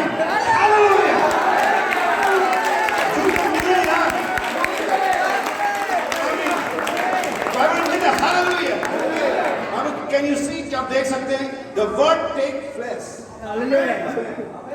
वचन ने देह को ले लिया। Word take flesh. आपको अंदर बताता हूँ, समझ मेरे प्रचार में दोनों चीजें, प्रचार में तो सीख दो।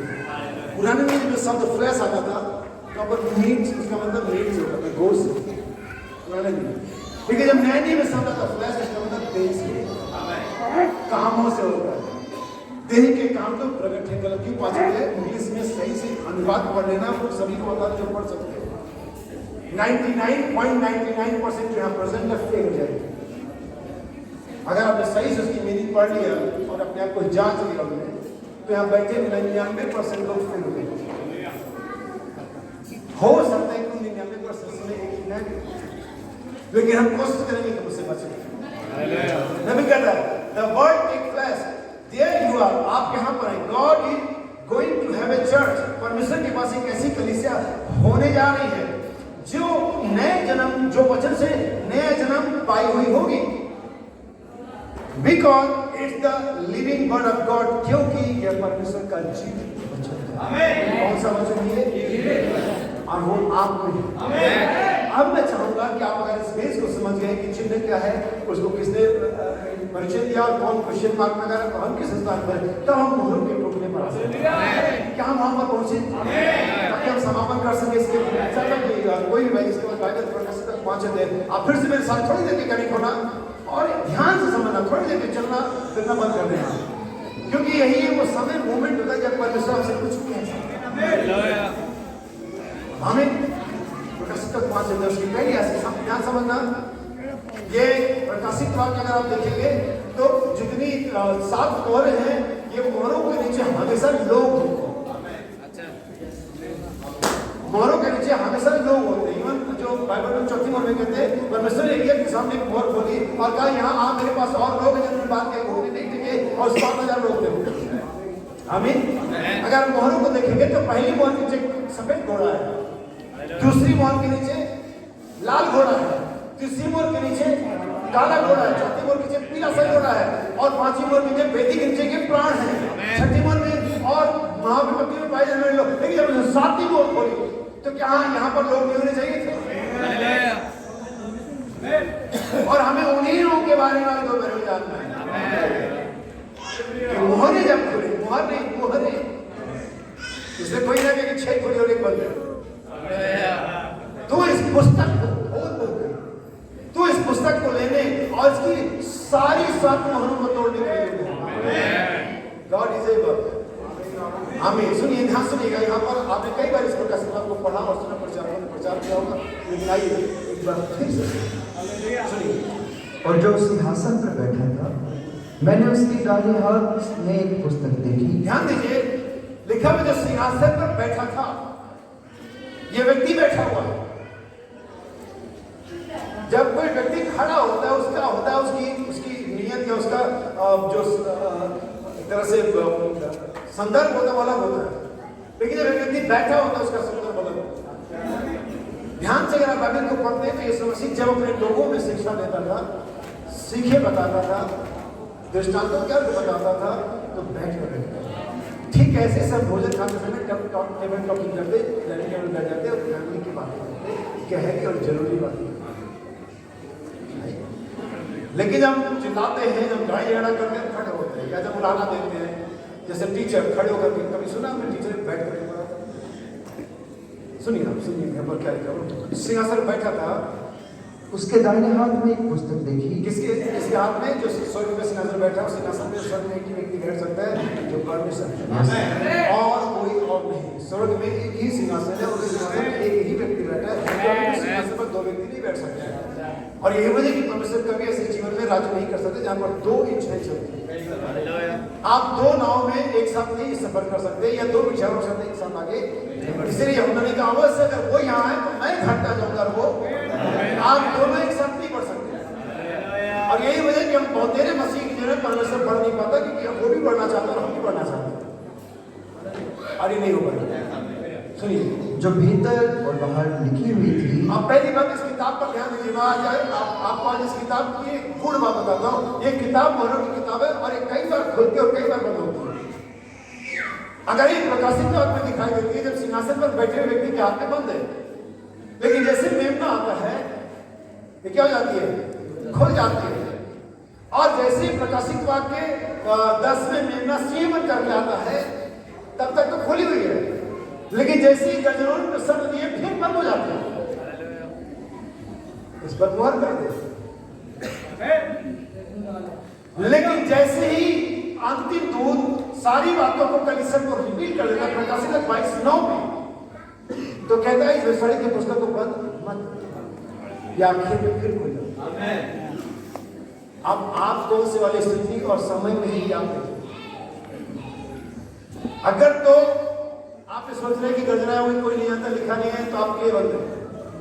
लेकिन अगर उस दूत ने आप पर ये सब बातें जाहिर कर दी हैं और इस तरह से जाहिर कर दी कि आपको मसीह जैसा दिखाई दे रहा है कि आप उसके कंधों में गिर पड़े, और हम जानते हैं दूत कौन से यूहन्ना को सब बातें जाहिर करी, तो ये खुल गई।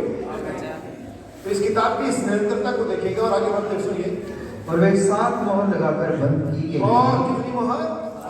7 मोहर लगा करके बंद की गई है। फिर मैंने एक बलवंत स्वर्गदूत को देखा जो ऊंचे शब्द से ये प्रचार करता था कि इस पुस्तक के खोलने और इसकी मोहरें तोड़ने के योग्य कौन है? इस पुस्तक के खोलने, इसकी मोहरें तोड़ने के योग्य कौन है? बाइबल में इस पुस्तक को बताते हैं वसीयत नामे की किताब, टाइटल डीड। और ये टाइटल डीड कब, ये किताब कब, अब ये सारी किताब चिन्ह है, सारी चिन्ह है। यहाँ पर कोई सिंहासन नहीं है और कोई व्यक्ति, क्योंकि परमेश्वर देह नहीं जो बैठ गई, लेकिन वो एक सिचुएशन, एक परिस्थिति है। कोई किताब नहीं वहां पर, कोई बगास वहां पर, कोई पेपर मिल नहीं वहां पर। कहीं किताब किसमें रिप्रेजेंट करती है? जीवन को, हमारे अधिकार को। आमीन। जब जानते हैं इसे बाइबल में मनुष्य वृक्ष किसको दर्शाता है? मनुष्य को। वैसे जीवन की किताब वो हमारी अपना जीवन है। यहाँ पर किताब है वसीयतनामा, और ये वसीयतनामा उसके हाथ में तब से है जब से आदम ने इसे गंवा दिया। इसलिए अगर प्रकाशित उत्पत्ति 1:26 पढ़ते हैं और प्रकाशित 5:10 पढ़ते हैं, आपको सिमिलरिटी मिलती है। उत्पत्ति 1:26 क्या कहती है? आप मनुष्य को स्वरूप समानता में बनाए ताकि वो समुद्र की मछलियों पर, आकाश के पक्षियों पर और पृथ्वी पर हाथ नहीं गिरने वाले जीव जंतु पर, जंगल के बने पशुओं पर क्या करे? अधिकार रखे। हमारा जन्म, हमारा क्रिएशन इसी मकसद से हुआ। अगर आप इस मकसद को प्राप्त नहीं कर सके, आप परमेश्वर की मूल योजना से बाहर हैं। आप दुनिया पर राज्य कर लो, लेकिन आप अगर प्रकृति पर राज्य नहीं कर पाए तो क्या फायदा? इसके लिए परमेश्वर ने बनाया। और अगर प्रकाशित 5:10 पढ़ेंगे, मोहरों के खुलने के बाद ये अथॉरिटी, ये अधिकार उन्हें फिर से मिला। परमेश्वर ने उन्हें हमारे लिए राजा और याजक बनाए, पृथ्वी पर राज्य करते हैं। कब हुआ ये? जब मोहरे। आइए हम थोड़ा सा सिलसिलेवार से लें। और न स्वर्ग में, न पृथ्वी पर, न पृथ्वी के नीचे कोई उस पुस्तक को खोलने या उस पर दृष्टि डालने के योग्य निकला, और मैं फूट फूट कर रोने लगा। अब यहाँ पर 2 चीजें, ना उस पुस्तक को लेने और ना मोहरों को खोलने। अब ये दोनों घटनाक्रम समय अंतराल में डिफरेंस है, लेना और खोलना। हमें लगातार पढ़ते हैं, जैसे बाइबल में बहुत सारे आइटम लगातार पढ़ते हैं, लेकिन उन आयतों के बीच कई सालों का अंतर हो जाता है। ऐसे ही ठीक यहाँ पर पुस्तक को लेना और मोहरों को तोड़ना 2 अलग बात है।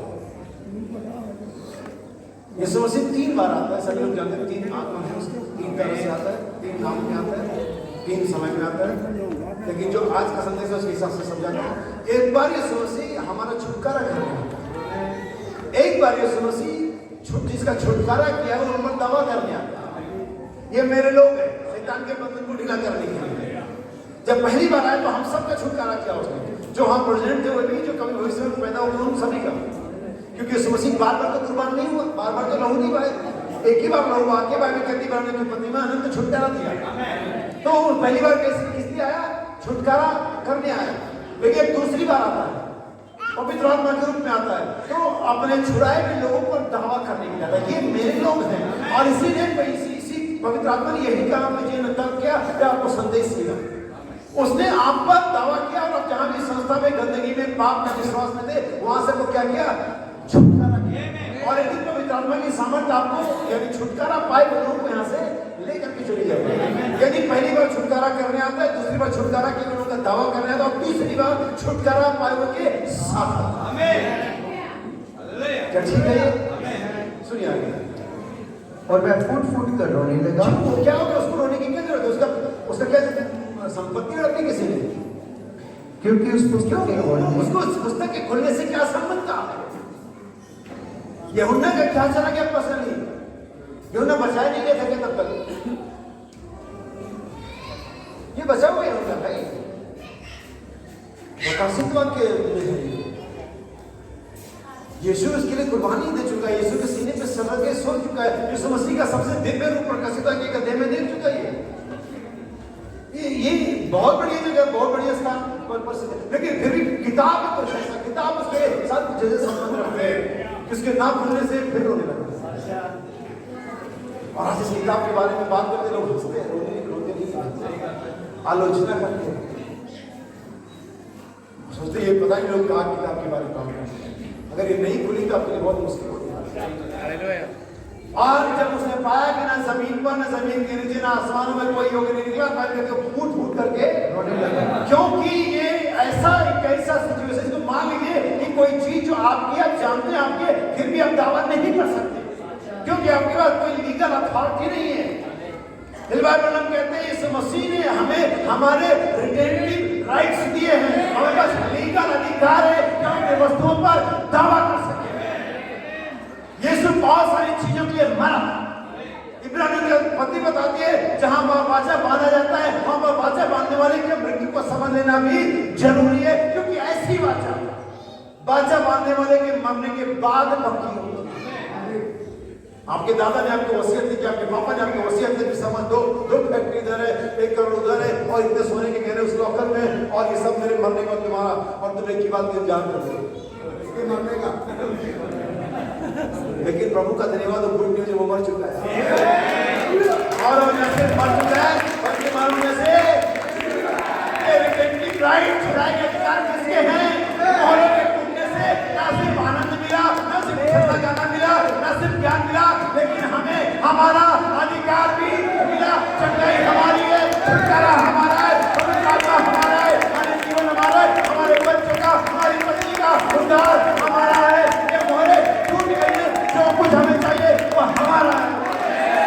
ये मोहरों के टूटने से संभव हुआ। व्यक्ति के बच्चों का उधर कोई मनुष्य भी से दे सकता था। बाइबल में कहते हैं एक लड़की सुबह मेरे पास आई, ईस्टर की सुबह थी, उन्हें लिफाफा मुझे दिया, उसने कहा पास्टर हैप्पी ईस्टर, उसने कहा सेफ टू घर में चला गया। उस बाइबल में उस पर मुहर लगी थी। श्रीमान यीशु का उन्हें संदेश पढ़ लेने जाकर के उसे मुहर, मैंने मुहर को तोड़ दिया और अंदर मैसेज था। मुहर में टूटना क्या हुआ? मैसेज लेकर क्या है? अगर मुहर टूटी नहीं, तुम्हारे पास मैसेज किधर से आया? मैसेज आया कि यीशु जी उठा, मैसेज आया जाएगा, ऐसा हमें तुम्हारी बीमारी के कोड़े खा के मेरे कोड़े खाए तुम।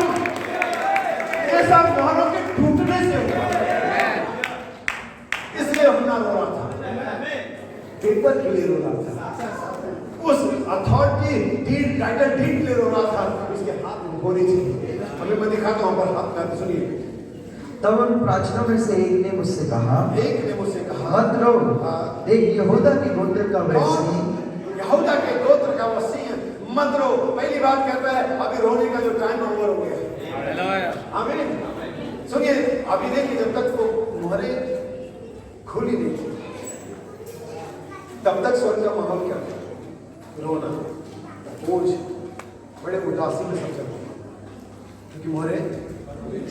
मैं आपको एक एग्जांपल देता हूँ, टास्क देता हूँ, एक कुछ करके देखने का एक प्रोसेस बताता हूँ।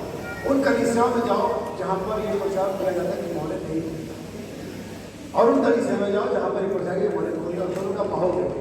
आप प्रकाशित तक 5 समझ जाओ, ठीक वही माहौल है उन कलीसियाओं में जहाँ पर मोहरें नहीं खुली। ठीक वैसे लोग रो रहे हैं, ठीक वैसे लोग सुस्त कुर्सियों में बैठे हुए ऐसे ही बाकी प्रचार करके जाए ना, वो आते समय कुछ हुआ, नहीं जाते समय कुछ हुआ।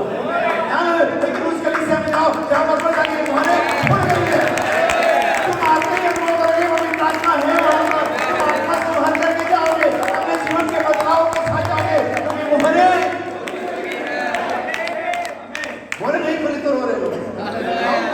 नहीं पड़ा, वो रो ही रहे हो, रोने दो उनको।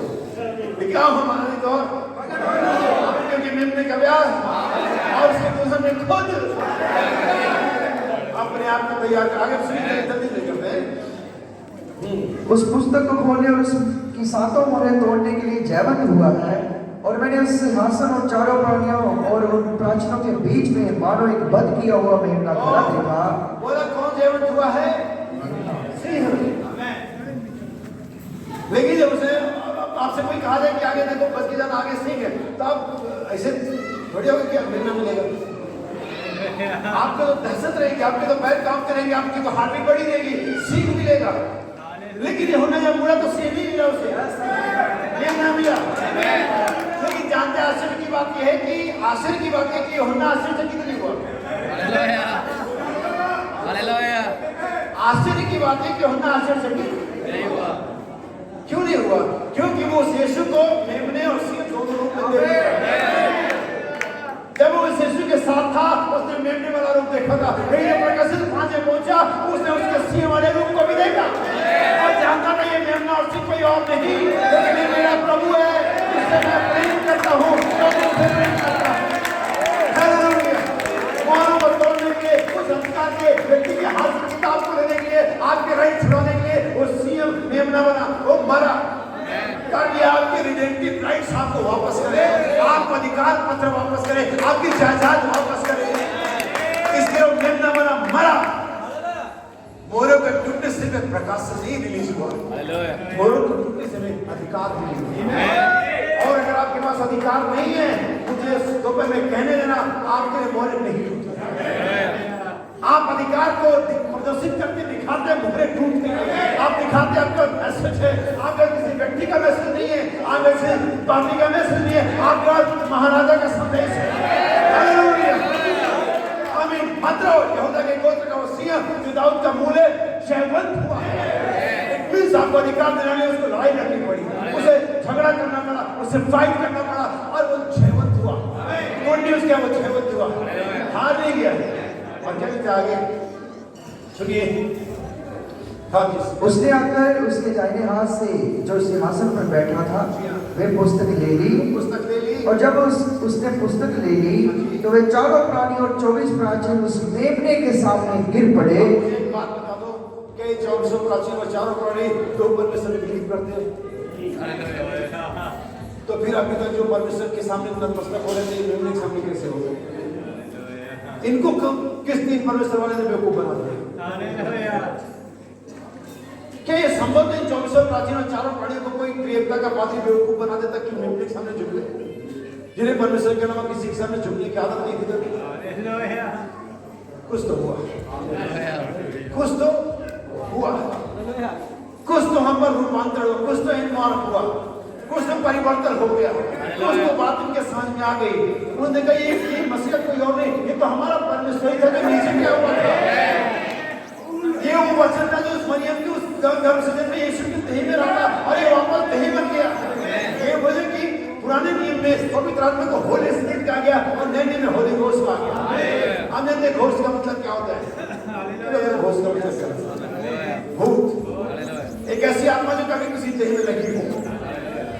इसलिए यीशु मसीह कहने से पहले होली स्पिरिट था, लेकिन जब यीशु मसीह में पवित्र आत्मा आ गया और जब यीशु मसीह में जीने लगा, यीशु मसीह में बोलने लगा, यीशु मसीह में चलने लगा, और जब यीशु मसीह मरा, वही आत्मा जब आया तो एक व्यक्ति की आत्मा थी जो किसी में रही थी, और ये परमेश्वर की आत्मा है जो यीशु मसीह में रही थी।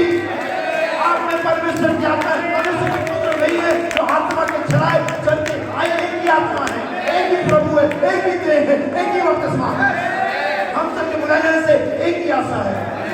जानकर क्या आश्चर्य होगा कि पीछे 4 के अंदर 7 बातें जो एक ही कभी आपने पढ़ा ध्यान से? क्या पढ़ना चाहते हैं? 7 बातें, ज्यादा नहीं है, कम नहीं है, 7 बातें। क्या मतलब है 7 मेमना जयवंत हुआ है। सुनिए आगे, अभी और एक और कुछ है, सुनिए। हर एक के हाथ में बीना और धूप से भरे हुए सोने के कटोरे थे। ये तो पवित्र लोगों की प्रार्थनाएं हैं। आपको लगता है कि प्रार्थना बेहतर है? आपको आपकी प्रार्थना नहीं याद है? उसने उसको उठा कर ले गया। जब ये प्रार्थना करें तो कटोरे में लेकर के आओ मेरे पास। हमें नहीं याद रहता है हमने क्या प्रार्थना करी थी। परमेश्वर आपकी प्रार्थना का कितना केयर करता है। जैसे आप अपने बच्चों के अपनी पत्नी के लिए गार्ड रखते, चपरासी रखते हो, ड्राइवर रखते हो कि उनको कोई परेशानी ना हो।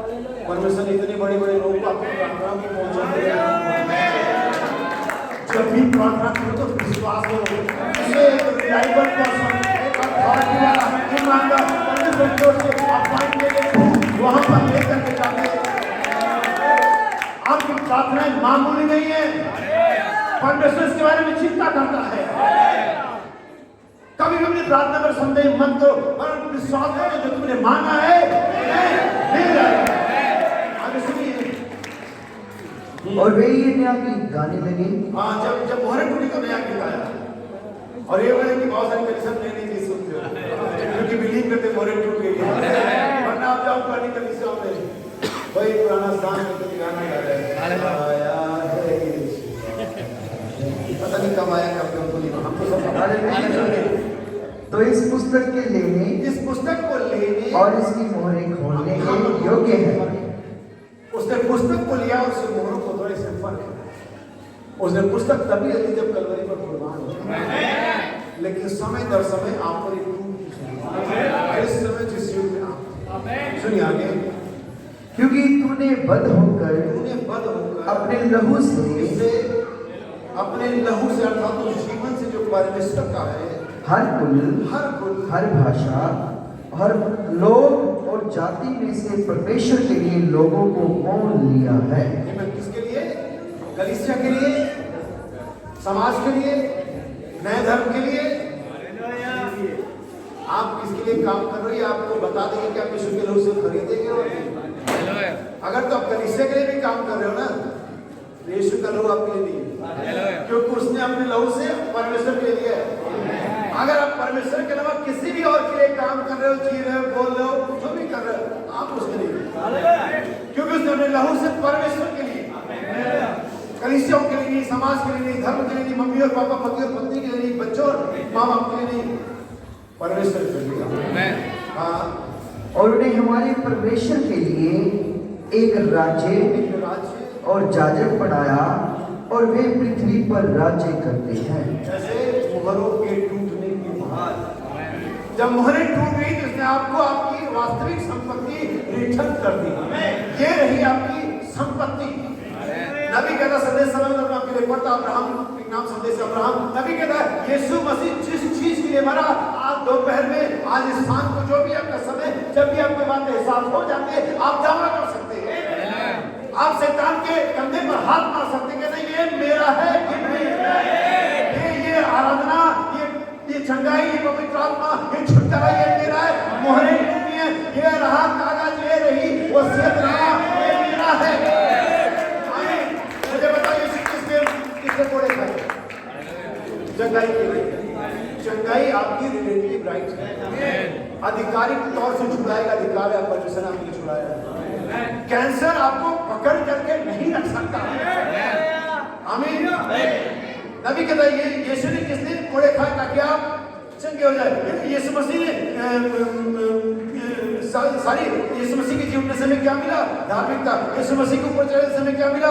वरदान। यीशु की कलवरी पर दोबारा आने समय क्या मिलेगा? पाप रहित जीवन। यीशु मसीह दोबारा आए तो यीशु मसीह के कामों से हमें कुछ मिला, और अगर मिला नहीं, यीशु मसीह आपके लिए मर गए। कोई व्यक्ति अपनी चांद दे दे, कोई व्यक्ति स्वर्ग का जो परमेश्वर जो हाथी दांत के सिंहासन पर विराजमान होता है, यूं ही पृथ्वी पर आकर मर के यूं ही चला कर आपको कुछ मिला नहीं, यह संभव है। कहीं ना कहीं हम उसे प्राप्त नहीं कर सकते। हमारा भाई बहन कहता है अगर आप 10 साल से दुआ कर रहे हो, विज्ञान को मिल जाए और आपको अभी तक नहीं मिला है, करते रहो, जोर लगाते रहो, हिम्मत बांधे हुए आगे बढ़ते।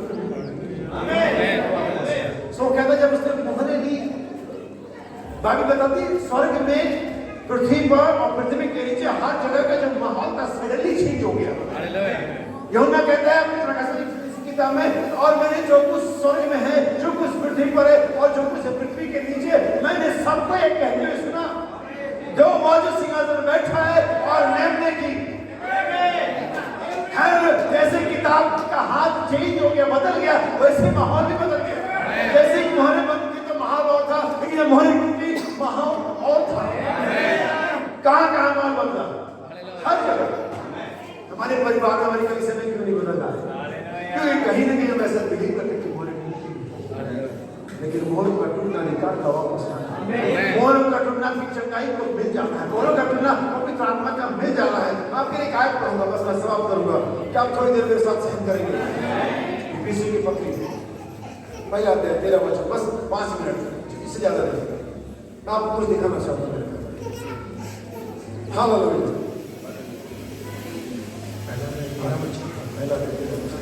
और उसी में तुम पर भी, जब तुमने सत्य का वचन सुना, जो तुम्हारे उद्धार का सुसमाचार है, और जिस पर तुमने विश्वास किया। अब ये वो सुसमाचार है जो हमारे छुटकारे का है, ये वो सुसमाचार है जो हमारे अधिकार को वापस कराता है, जिसका हम विश्वास करते हैं। जो तुम्हारे उद्धार का सुसमाचार है, तुमने विश्वास किया, प्रतिज्ञा किए हुए पवित्र आत्मा की छाप लगी। प्रतिज्ञा किए पवित्र आत्मा की, इन मोहरों के टूटने के द्वारा हमें वो पवित्र आत्मा मिलता है जो सिर्फ परमेश्वर के पुत्रों के आरक्षित है, सिर्फ उन्हीं के लिए रिजर्व में रखा है। परमेश्वर अपना आत्मा ऐसा ही सुनता कि वो सब पर सूर्य को उदय करता है, वो सब पर नहीं बसाता है, लेकिन उस सब पर पवित्र आत्मा की पवित्र आत्मा देखे कि पवित्र आत्मा नहीं देता। प्रतिज्ञा की पवित्र आत्मा सिर्फ उनको देता है जिनका नाम किताब में है, जिनके पास मोहरों के टूटने का प्रकाशन है, क्योंकि जो ये जानते कि यीशु मसीह के मरने से सिर्फ उद्धार नहीं मिला बल्कि छुटकारा मिला, जो ये जानते यीशु मसीह के वापस आने से सिर्फ जीवन नहीं लेकिन पाप रहित जीवन मिलता है। अब यहाँ पर इन चीजों के अलग अलग मूल्य और अलग अलग वैल्यू, अलग अलग रूप हो सकते हैं। यहाँ समझना, कल्वरी क्रूस पर जब यीशु मसीह मर रहा था तो वहां पर कई प्रकार के लोग थे, कई ग्रुप थे, और हर ग्रुप की अलग मेंटेलिटी थी, अलग विचारधारा थी।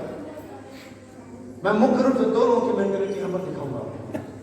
वहां पर मरियम थी, वहां पर चेले थे, हमें, और वो दुखी थे, वो रो रहे थे, मेरा प्रभु, मेरा बेटा, मेरा भाई, मेरा स्वामी, मेरा गुरु, जो भी उनको लगता था, वो रो रहे थे।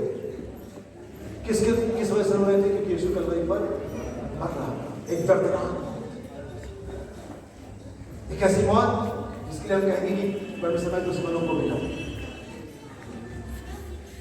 वहां पर दूसरा ग्रुप था जो रोमियों का रहा होगा, या हम दूसरे ग्रुप में जाए तो जो फरीसी और शास्त्रियों का रहा होगा, निपटा दिया जाए शाम को पार्टी वो भोजन बाहर का काम हो जमा। एक फरीसी दूसरे फरीसी से कह रहा होगा, हमने आज इसका काम भले ही झूठ बोला लेकिन चोरी नहीं पाई, अब से मीटिंग में हम ही जाएंगे। इसी कलीसिया के लोग जब कहाँ जाएंगे? हमारी तरफ जाएंगे। हमने भड़का दिया, हमने उनका विश्वास हटा दिया। एक ही मैसेज है, एक ही घटना घट गई, लेकिन ये अलग अलग लोगों पर अलग अलग प्रभाव डालते हैं। हमें डिपेंड करते हैं कि उस व्यक्ति से जो मर्द आपका संबंध क्या, रियलिटी चेक कर लेना अपने जीवन में। मरियम, चेले लोग रो रहे, फरीसी शास्त्री खुशी मना रहे, लेकिन एक और ग्रुप है जो दूसरी तरह से खुशी मना रहे। नबी कहता आसमानों ने, सूरज ने अपना चेहरा छुपा लिया, पेड़ और पहाड़ियां आनंद से उछलने लगी, क्योंकि यीशु मर रहा था और वो उस यीशु के मरने ने अपना छुटकारा दिया। नबी कहता आज एक ही मैसेज है, एक ही मसीह, एक ही पवित्र आत्मा है, एक ही हर चीज एक है, लेकिन अलग अलग व्यक्ति अलग अलग तरीके से इसे एंजॉय कर रहा है। लेकिन आज ये मोहरों का टूटना हमें आनंद से चिल्लाने के लिए रिवर्स करता है। इस मसीह ने हमारे सब कुछ उपलब्ध कराया, जिसके हम बात कर रहे हैं, जिसका हम इंतजार करें, जिसके बिना हम समाप्त हो जाएंगे। ना सिर्फ प्रकृति आनंद मना थे, बल्कि अदलों के अंदर पड़े हुए अब्राहम, उसकी पत्नी, डैनियल था, 3 इब्रानी बच्चे, अय्यूब, वो सब भी आनंद मना रहे थे। कि यीशु मसीह कलवरी पर यही था, जैसे पहले यूहन्ना रो रहा था, लेकिन मोरों के टूटने के बाद वो लहू मारने का तब था जब वो कलवरी पर मर रहा था। अपने लहू के बाहर जाने के अंतर्गत ही, दरमियान ही तो हमारे अधिकार में जी उठने के बाद यीशु का सर्व पृथ्वी का सारा अधिकार मुझे दे दिया और अपने तुम्हें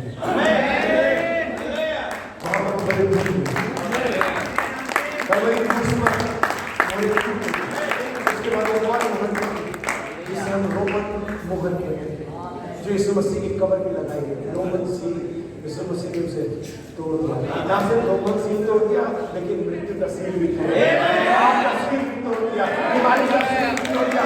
आगे को तुहार हम पर लगाई गई थी, इसने उसे तोड़ दिया, आजाद किया। अब हम आजाद लोग हैं, परमेश्वर के नाचते और गाते हुए, आराधना करते हुए, कहते हुए उसने हमारे लिए हर एक काम को संभव किया, बीमारी को जीत लिया, मौत को हरा दिया, पवित्र आत्मा को वापस दिया, और हमें चंगाई, पवित्र आत्मा, छुटकारा, हर एक चीज जिसकी प्रतिज्ञा बाइबल में और वापस इजीली उपलब्ध है। अगर वो आपके लिए तोड़ी गई, आप वही आराधना कर सकते हैं, आप उछल सकते हैं, आप गीत गा सकते हैं, नाच सकते हैं, आप बोल सकते हैं, आप जो चाहे कर सकते हैं, मोहरे और जो संपत्ति हमारी थी हमें वापस दिलाई।